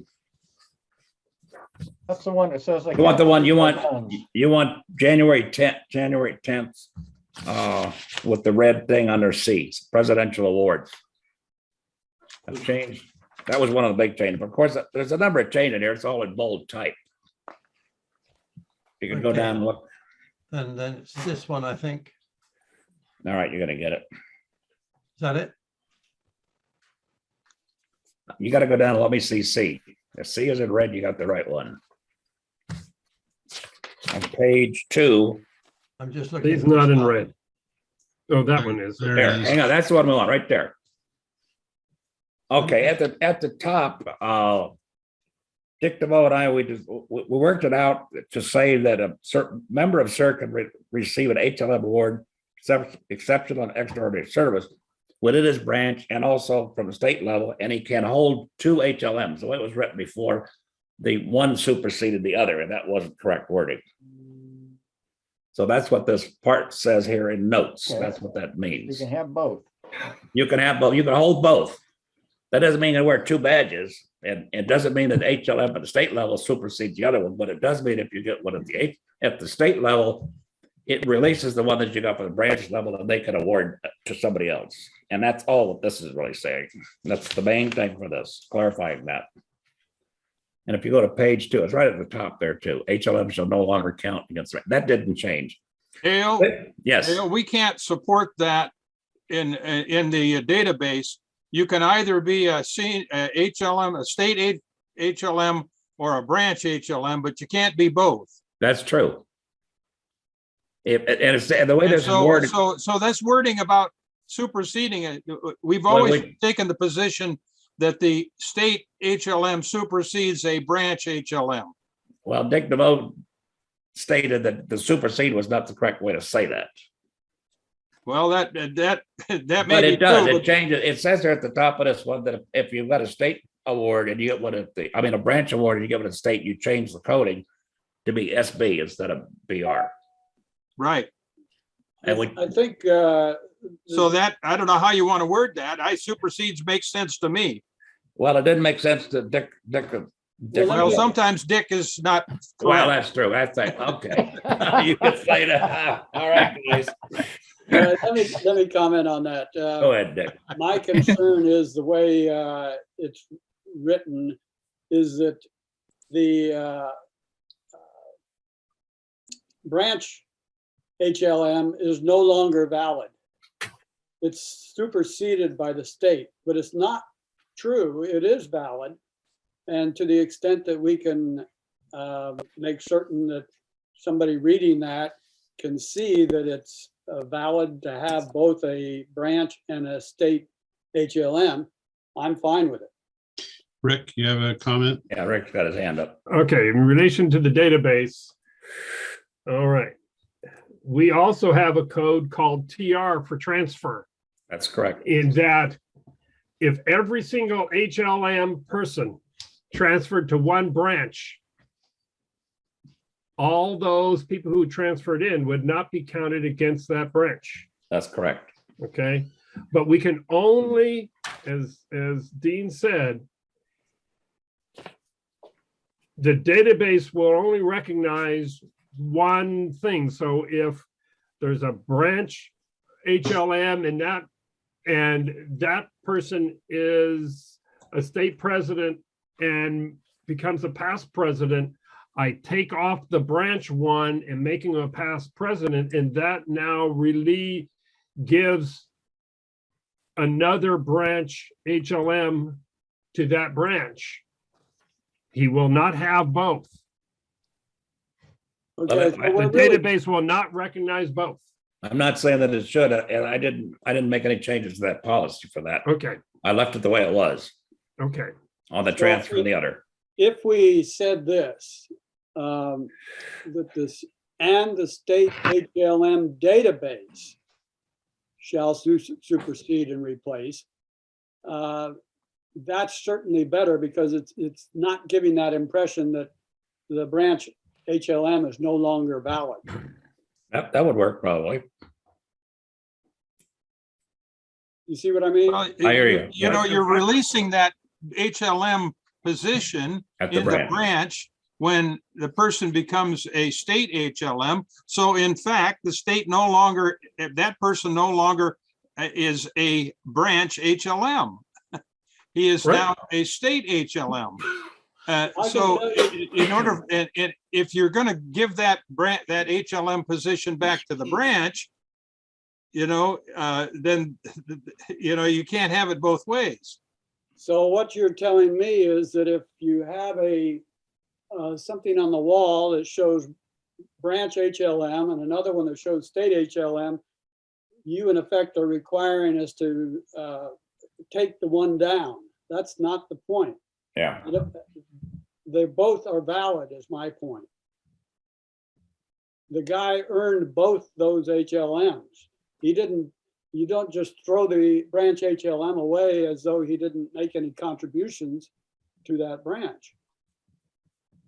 You see what I mean? Dick, if I could make a comment, I Yeah. think what we're talking about is basically that the branch HLM will not count as the 2% towards that branch. He Right. will still be able to have both awards, but it Correct. will not count as to his branch. That's And- right. Right. That's exactly what we're trying to say. Yes. So if you say that in such a way that it's obvious that both HLMs are valid, I have no problem with that. But if it implies that one goes away because of a database problem, I don't think that's appropriate. I agree.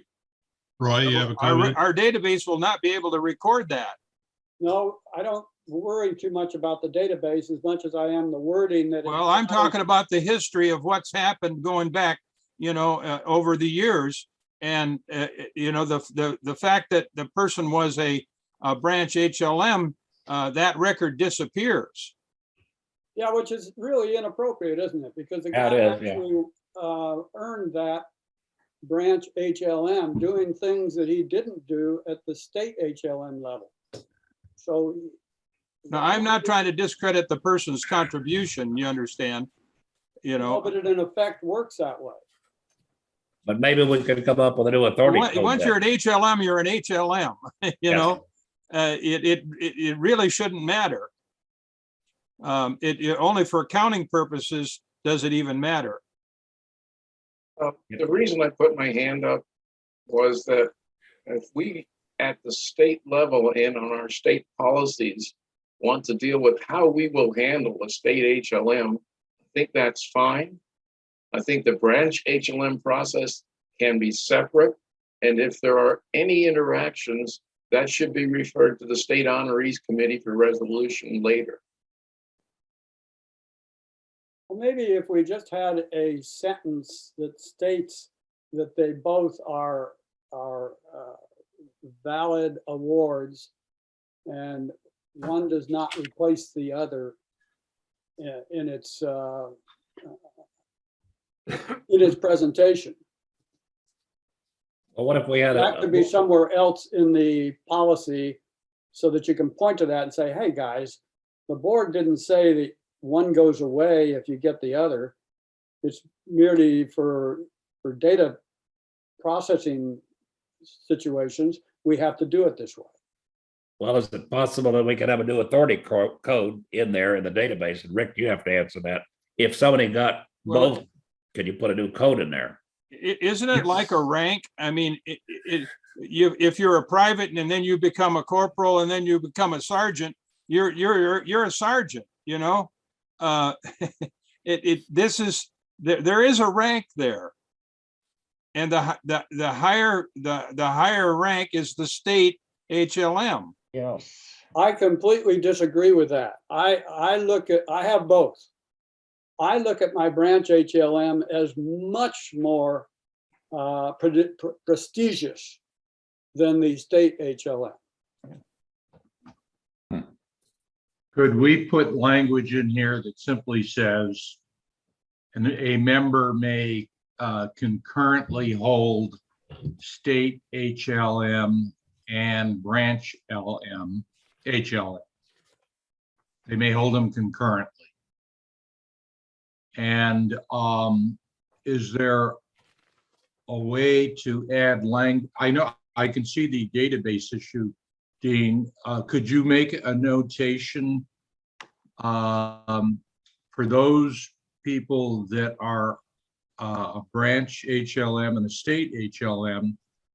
Could you put a designation after their name in the list of branch HLM that they are also a state HLM, and that's just an indicator? You see that, Rick Dale shaking his head? No, can't do that. Okay. I mean, the number of cases. Rick, we might be able to create a whole new category. Well, both. Right? Now, the thing is, when I do databases, I tell people, you are not a slave to the database. We could do that, but it would take a bunch of rewriting for a very few cases. So if we want to do that, I could do it, but then I need to get all this information because I just looked up Dick and there's no notes here that he's got one from the state board, but there's no notes here he got one from his branch. I looked up Dwight and it did note that he got one from the branch and then he got his past president one. So we could do that if it's deemed important, but how to show that on a certificate, I'm going, oh. Well, we don't need to show it on the certificate. Not a certificate, just the database. The data, but could you do it manually? If there's just a few of them, could you do it manually? I Change have the to, code. well, no, what I have to do is set up, like for instance, on the database, we track when somebody moved from one branch to another. Oh. And it's a date related thing. I'd have to do the same with the HLMs, and it's not a hard thing to do, but I don't have any history. I hear you. Okay, I'd have to get that history, and I could then tell you, Dick got his branch one on this date, and then he got the state one on another date. Okay. Actually, I'm not personally concerned about having it in the database. Yeah, but we are, and that's our job. Yeah. My point is that you're welcome to write it up in such a way for your database, but somewhere in that policy, we need to say that both are valid and one doesn't go away if you get the other. Well, that is if a change, branch Nick. person reads that, they will think that it's still counting against their branch when it's not anymore. No, not really. I would read it that way. You were still a branch HLM, but you also got the state one. So I could interpret that as a branch person that it's still counting against our 2% or our 3% or 4%, whichever we think we're going to. Why don't we defer this and put the wording in that both of us can be happy with and move on. Sure. I would agree with that. We Yeah. we could table this to the next board meeting if you want. Oh, no, let's have it on No. the committee. Are we in What are you gonna do agreement? if you, excuse me, what are you gonna do if you come out with a Founders Award? Is that another category that's gonna be in the database? I can take care of that. Yes. Okay, are we done with that? We've agreed to table it. Do we need a motion to table? Well, I would like to ask one thing, gentlemen, if you would look at it, on presidential awards, I've been working with a number of people. And we're proposing moving the senior sir, super senior and century sir certificates to the branch level. We got a form already figured out, 3 forms, and Dean helped us with the numbers on that. And let the branches do that. There's no reason to have that information in the roster, I believe. Any discussion on that? Yes, Rick. I agree with that because I have branches that's got 30 super or super senior or whatever awards, and they come back and then they say, all those guys are gone and I don't know when they left. That's true. Okay.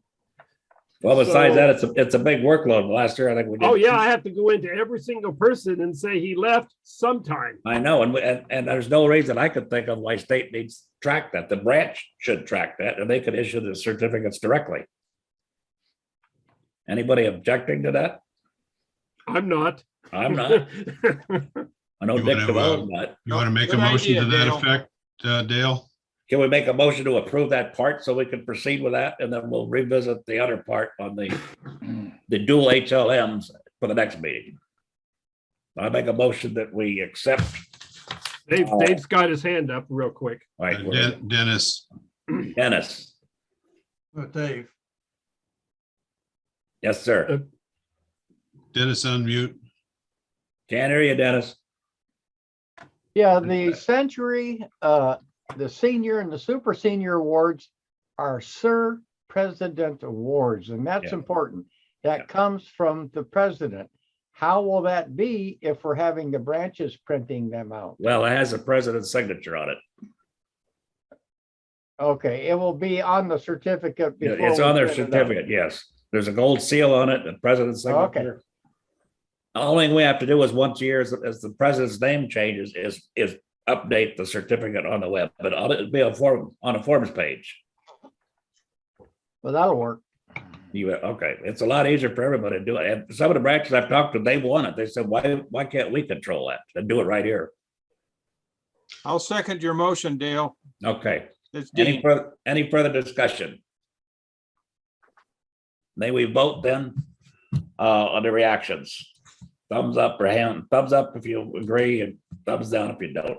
1, 2, 3, 4, 5, 6, 7. Got 7 so far. 8. Well, the green check is a positive.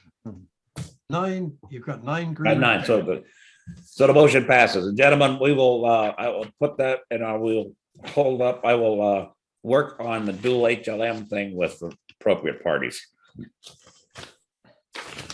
Thank you very much.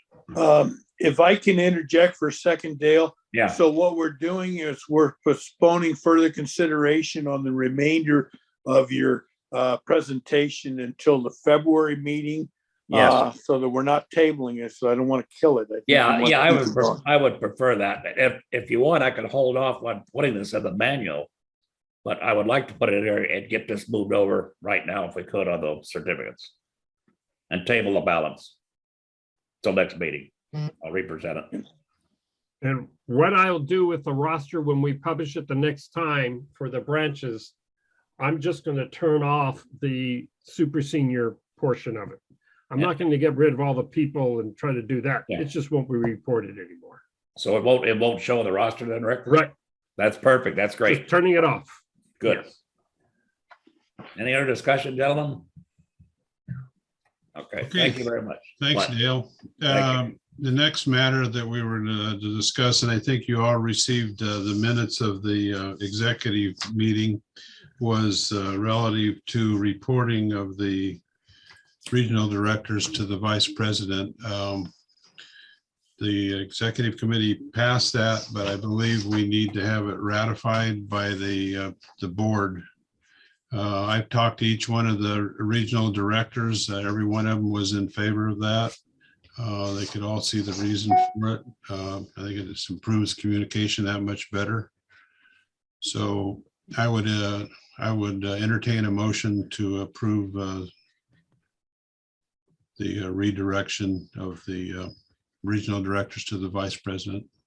I approve the motion. I'll second, Mr. Dale, second. Moved by Pat, seconded by Dale. It's a good move, yes. Reactions with a arrow up.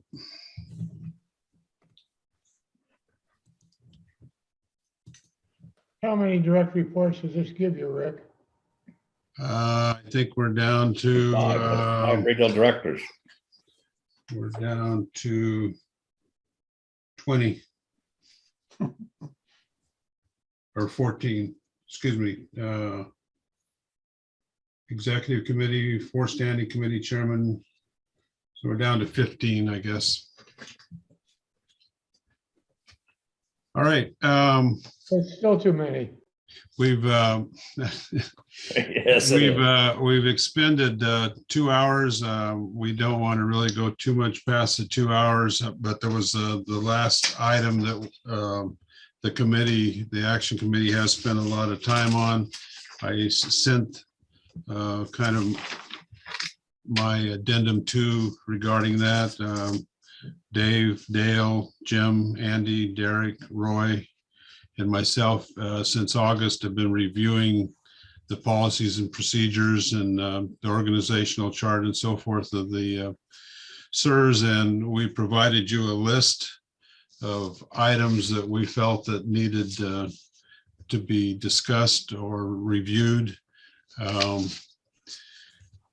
Rather than go through each one of them individually, I would ask that if any of the board members, if you've reviewed that list, are there any items in there that you think are a waste of time and we just need to forget about? If that's the case, tell us. Otherwise, I think our plan would be to go back and review this list again and appoint a committee or a person who is going to do the research on that and report back on our February 12th meeting.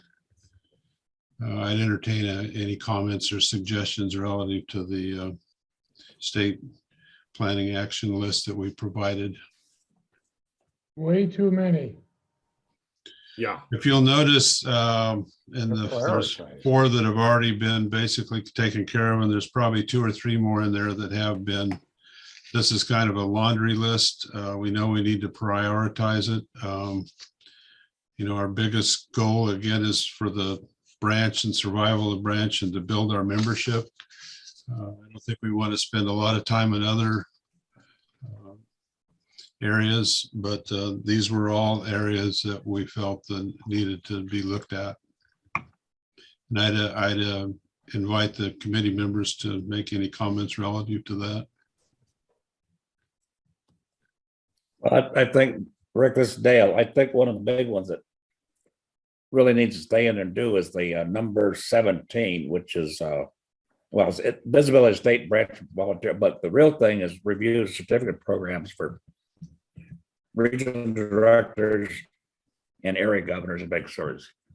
Because as area governor for 3 years, I got 3 certificates, 1 each year for that. I'm going to get one for regional director for many years. I mean, I don't need any more certificates, and I don't know what we're going to do about that. But it seemed like every year we're putting out a lot of certificates, and I don't know that the people really want them at all, or they just put them in their desk. There must be some other way of recognizing this work that we're doing. So is that something the Honoraries Committee could discuss and review? What do you think, Dick? Sure. Yeah, I think we should take it on there. Yeah, there's got to be a better way of doing this, because I know right now Rick Sale is going to print out, what is it, 105 Big Sur certificates and send them out. Rick? Rick, you're muted. You're muted, Rick. He's talking. Rick. Hello. Hello, Rick. First to Rick. That's not important. Space I bar. was There you trying go. I was trying to find me. I was lost. Well, wait a second. I'm always sort of lost. Yeah, I know you are. Okay. My comment was that I mean, I was a big sir, and it took 8 months to get me the certificate, and it got handed down to 3 people to finally get to me. Wow. Okay, and I don't even have it up because I don't have any wall space for it. Okay, I don't need certificates, but that's me. I don't need certificates. Gotcha. I plain flat and enjoyed what I did as the big sir, and that was my certificate of award. Yeah. So, I mean, I've got the awards. I finally found it today where I can print out all the awards. I couldn't find it on the database for months, but I can print them all. Some don't look right, so I have to figure out why. So, well, isn't that really, that's part one, but the big sirs get a certificate of appreciation typically presented to them at the Christmas lunch at the end of the year. I don't know why it took you so long. But then secondly, they get another certificate from the president thanking them for being big sir at their branch. Right? Hi, Ed Benson. Ed, comment, Ed Benson? Yeah, somebody needs to take on the job of clustering these things in a more meaningful way.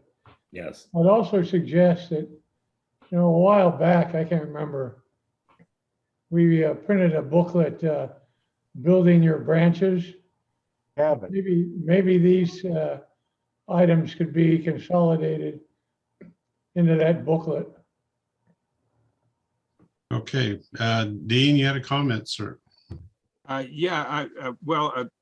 In our executive committee, we talked about changing the name, the URL of the Facebook page. And we've discovered that we can't use We Are Sir because a band 5 years ago did that. Really? A band? So the We Are Sir is not available to change the URL, and all of them that have been proposed up to now are not can't be used. So we're at a little bit of an impasse about dealing with changing the URL for the Sir Facebook. Gotcha. Dave, did you have your hand up? Yeah, I was just going to make a couple of explanations here. This is the first annual plan we put together. And, there's been a number of years where issues have built up and have not been addressed. That kind of contributed to this long list.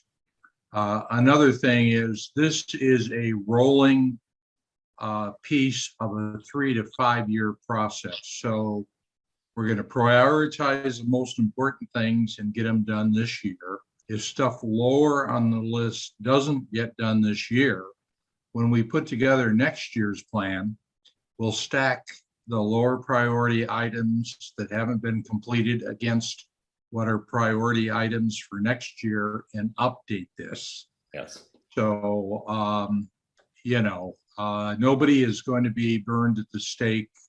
The world is not going to come to an end if some of this doesn't get done. I think Ed's idea of clustering these better and making the presentation more meaningful is a good idea. I know, Rick, you have assigned us to meet and to assign these out to various parties and committees. That may lead to some binding together of several items into one and reducing the list. This is going to be a work in progress throughout the year. We're going through a little bit of practice here because this is the first time this organization has identified and put together an action plan for the year. So we're going to learn as we go. We're going to take a few beatings as we go. Thank you, Dave. Well said. Roy, you had some comments? Yes, I wanted to comment that a number of these items need to be considered as significant departures from the past. That's the case of our community involvement we were discussing today. It'll be the case of the full diversity of members when we allow everybody to join, not just men. These are significant departures from the past, and they are well justified to try and save the organization. Having said that, there's a lot of work that gets generated that has in the past been somewhat overlooked. I just recently reviewed about the last 2 days details about what's required in terms of branch meetings based on bylaws, policies, and procedures, and came across several references that insist on branches holding lunch meetings, which the state organization said, oh, it's the branch decision. We aren't dictating any of that anymore about 2 years ago. But we didn't get the policies and procedures, and in fact, the bylaws updated to reflect that decision. So there's a lot of work to do to clean up policies, procedures, and bylaws with every action we take at the state level. And I'm saying this with sympathy for Dale as the policies and procedures chair. We need to have people help that, and we're going to have to help him. And we're going to have to look through everything we've got documented in the SIR manual to find out what we need to bring up to date to cover all of the major changes that we've been doing over the last couple of years. Let's not lose sight of that. But if I may interrupt, the policy was changed to remove the requirement that the branches had to have a certain number of luncheon meetings. Used to say 50%. Now they left it up to the branches. They can have none if they want. They never changed and said they didn't have to have luncheon meetings. That's still in their bylaw 35. Yep. Hugh, comment? Where's Hugh? I don't really expect this to be resolved here, but thinking about the action list, there's been considerable attention in the last year or two relative to growth and membership.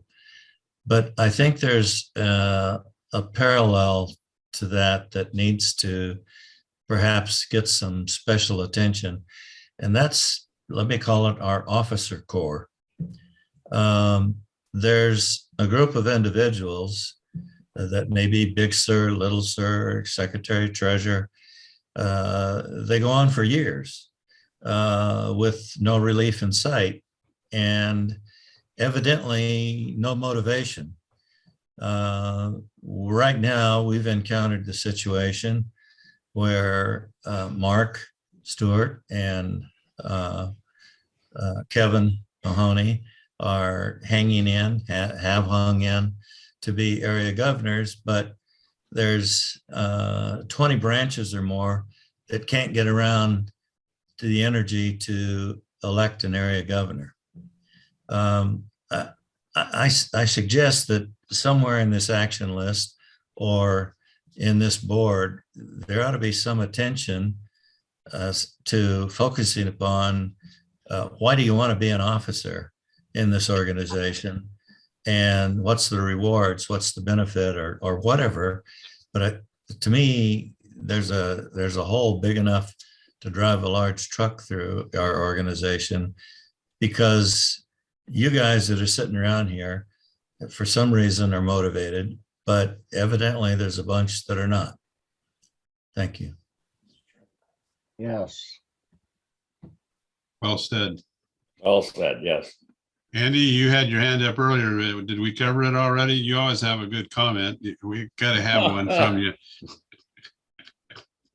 Oh, I don't know. I'll save it for the committee. All right. Good answer, Andy. Well, the time is 4:15. I don't think we want to keep you any longer. If there are any other matters that need to come before the board, if there's not, I'll. Mr. President, are we going to carry forth a motion on this action plan, or do we need to? I don't think so. We're going to have another action committee meeting before our next meeting, and we'll report back, I think. Dennis has his hand up. Dennis has his hand up for quite a while now. Dennis, sorry, Dennis. You know, if you do that little hand thing down there, it moves you right up to the Okay. left corner, Yeah, and no, I won't ignore you anymore. Okay. Well, now That's all right. Go ahead. Talk. Got the wrong one. There you go.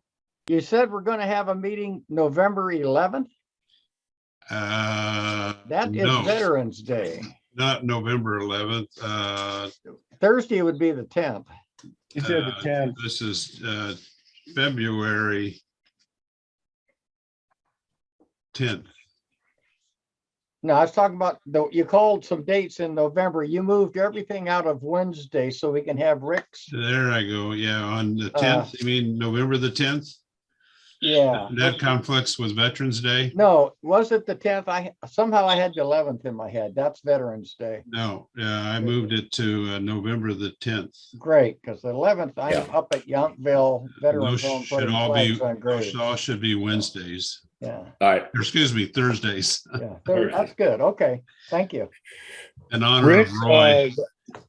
Rick, this is Stu Williams. Yes, Could sir.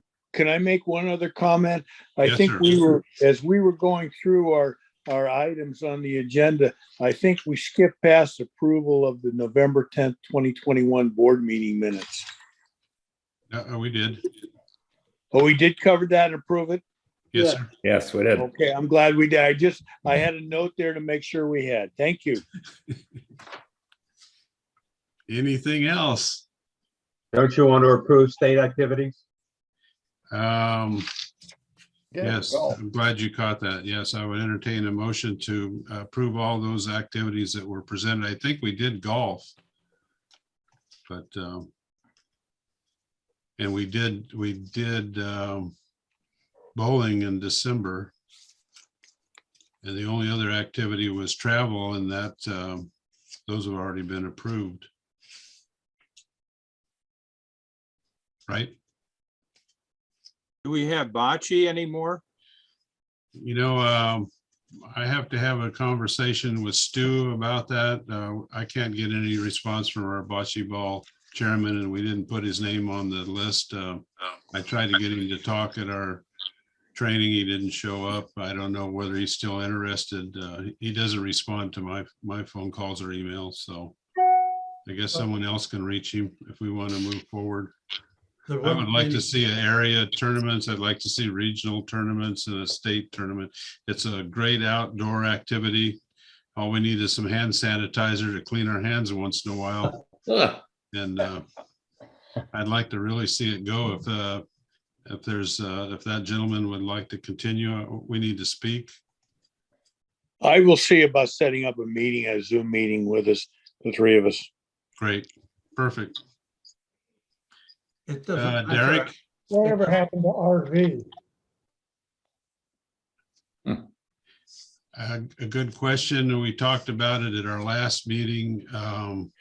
We're also putting it on the Form 20, so we'll know who those RV people are within a branch. You know, I'd like to see a statewide RV trip, and I'd like to see trips shared amongst areas or branches. If we have a trip that we think other people might be interested in, we'll post it and share it. But other than that, that's what I know. Derek? I was going to say bocce doesn't start again till April or May. So they may not have got themselves organized enough to have any meetings for the board to approve.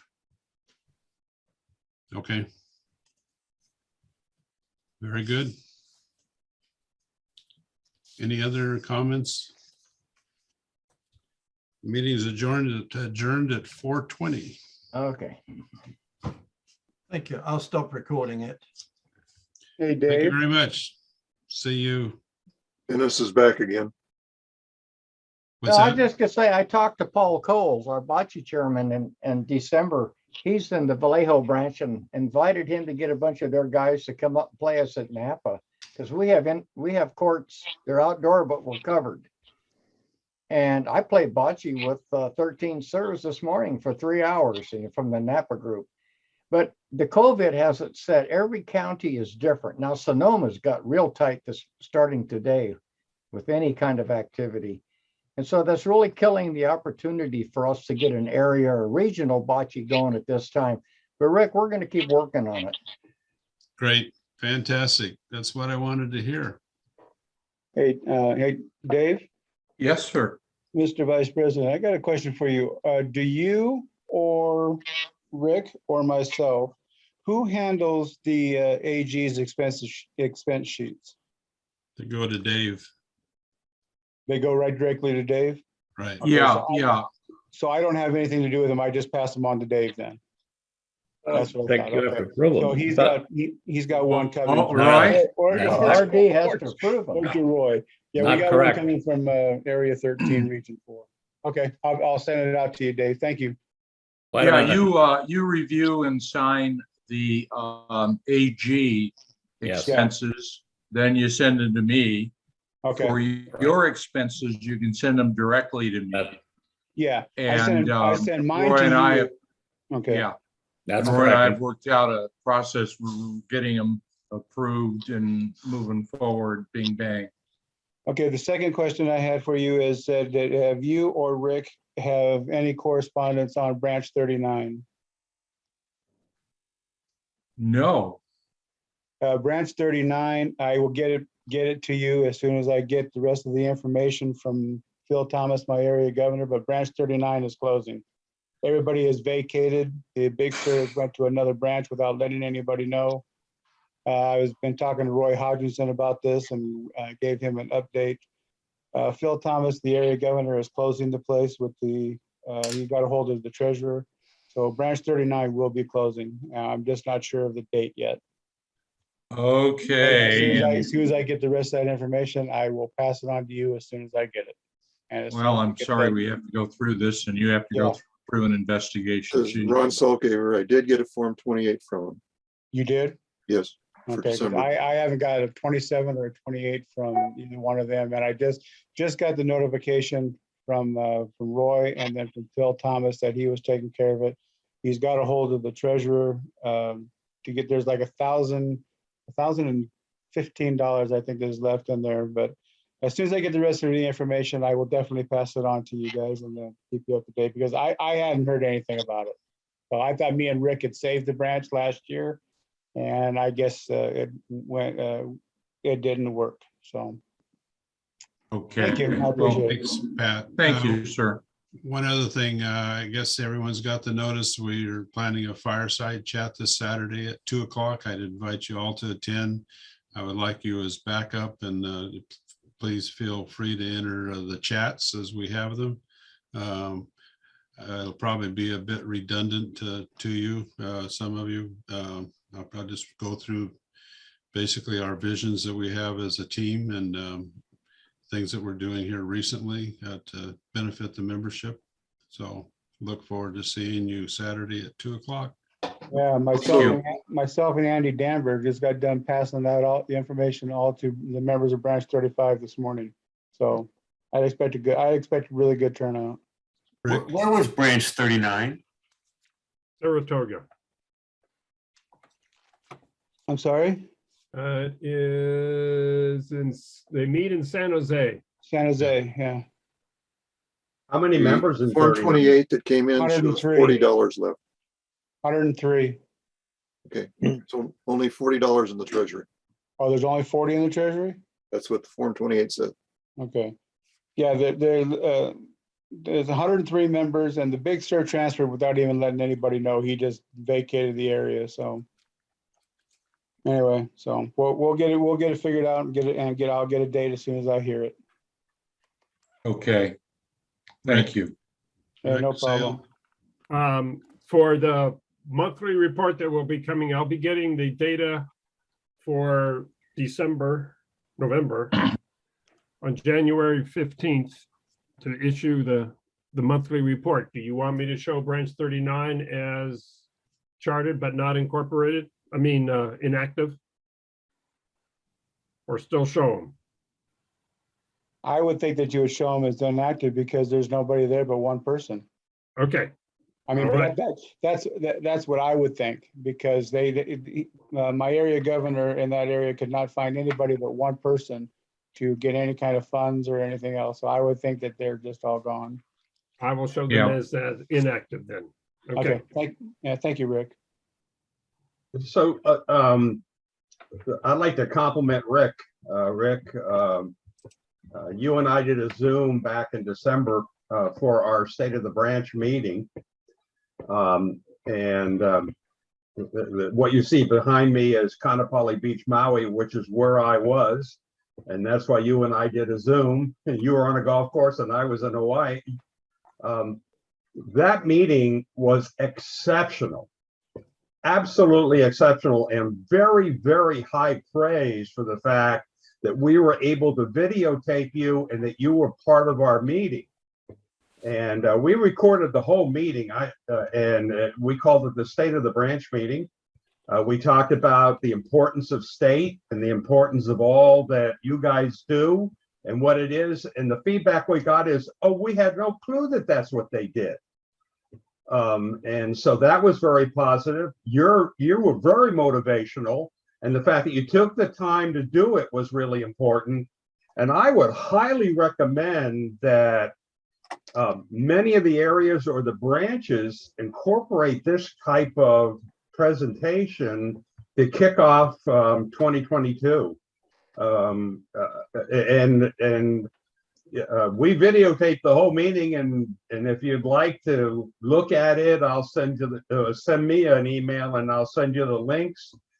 We talked about the activities. We had someone about how to start activities. We had somebody talking about, we gave awards out for golf and for bocce ball. And then we went through all of our goals, our one-year goals for next year, and went through the complete budget for next year for those members who stayed. And we had 90 people come to the meeting and stay the full time. And general feedback I got privately was, we don't know that that's what you guys do. All we do is come to lunch or play golf. And I think that making people aware of the positive position of state and of the branch leadership helps everybody. Would it be possible to pull out of your recording the comments by Rick and you along these lines as, you know, kind of a subtext that it could then be forwarded to RDs and AGs for presentation in their branches? The answer is yes. And the question is, do you want 10 minutes of Rick or 5 minutes of Rick? He was great for 10 minutes, but we didn't have that much room. So I had to edit it down to 5 minutes of his very best. Okay. That's good. Well, I'd suggest that, given that this is going to be the year of the branch, we need to give branches an idea of what success looks like. And I think that's what Andy and Rick were presenting. Yeah. Good idea. Thanks for sharing, Andy. I just sent a message to Andy for to get the links because of thinking along the same lines as Dave. I think we could edit that. I have a source that can knock that out very easily and with no charge. And we could present it. We could present it to all branches. So I think it's an excellent idea. And I'd like to see the content. So we could see what we got. Well, when I tried to get Rick first to come and be, if you will, live at the video, he said, no, I got golf. And I recognize that as a plus. But then he tried to use your mobile phone. He said he practices. He does it 5, 6, 7, 8, 9, 10 times until he gets it right. But then after he got it right, he couldn't send it to me. So we went live. And he was excellent, but I think that that with given what he's done, that maybe starting over again and doing a complete new one might be a better way of going, Tony. Yeah, it's fine. Okay. Rick, as a suggestion, can we put year of the branch in bold at the top of every board agenda this year and exec committee agenda that goes out. And I know you've done something that I want to do, but I don't know how. And you have a email, format for all your emails. How about year of the branch at the top of that whenever you Suggestions? You're talking to Rick Sale?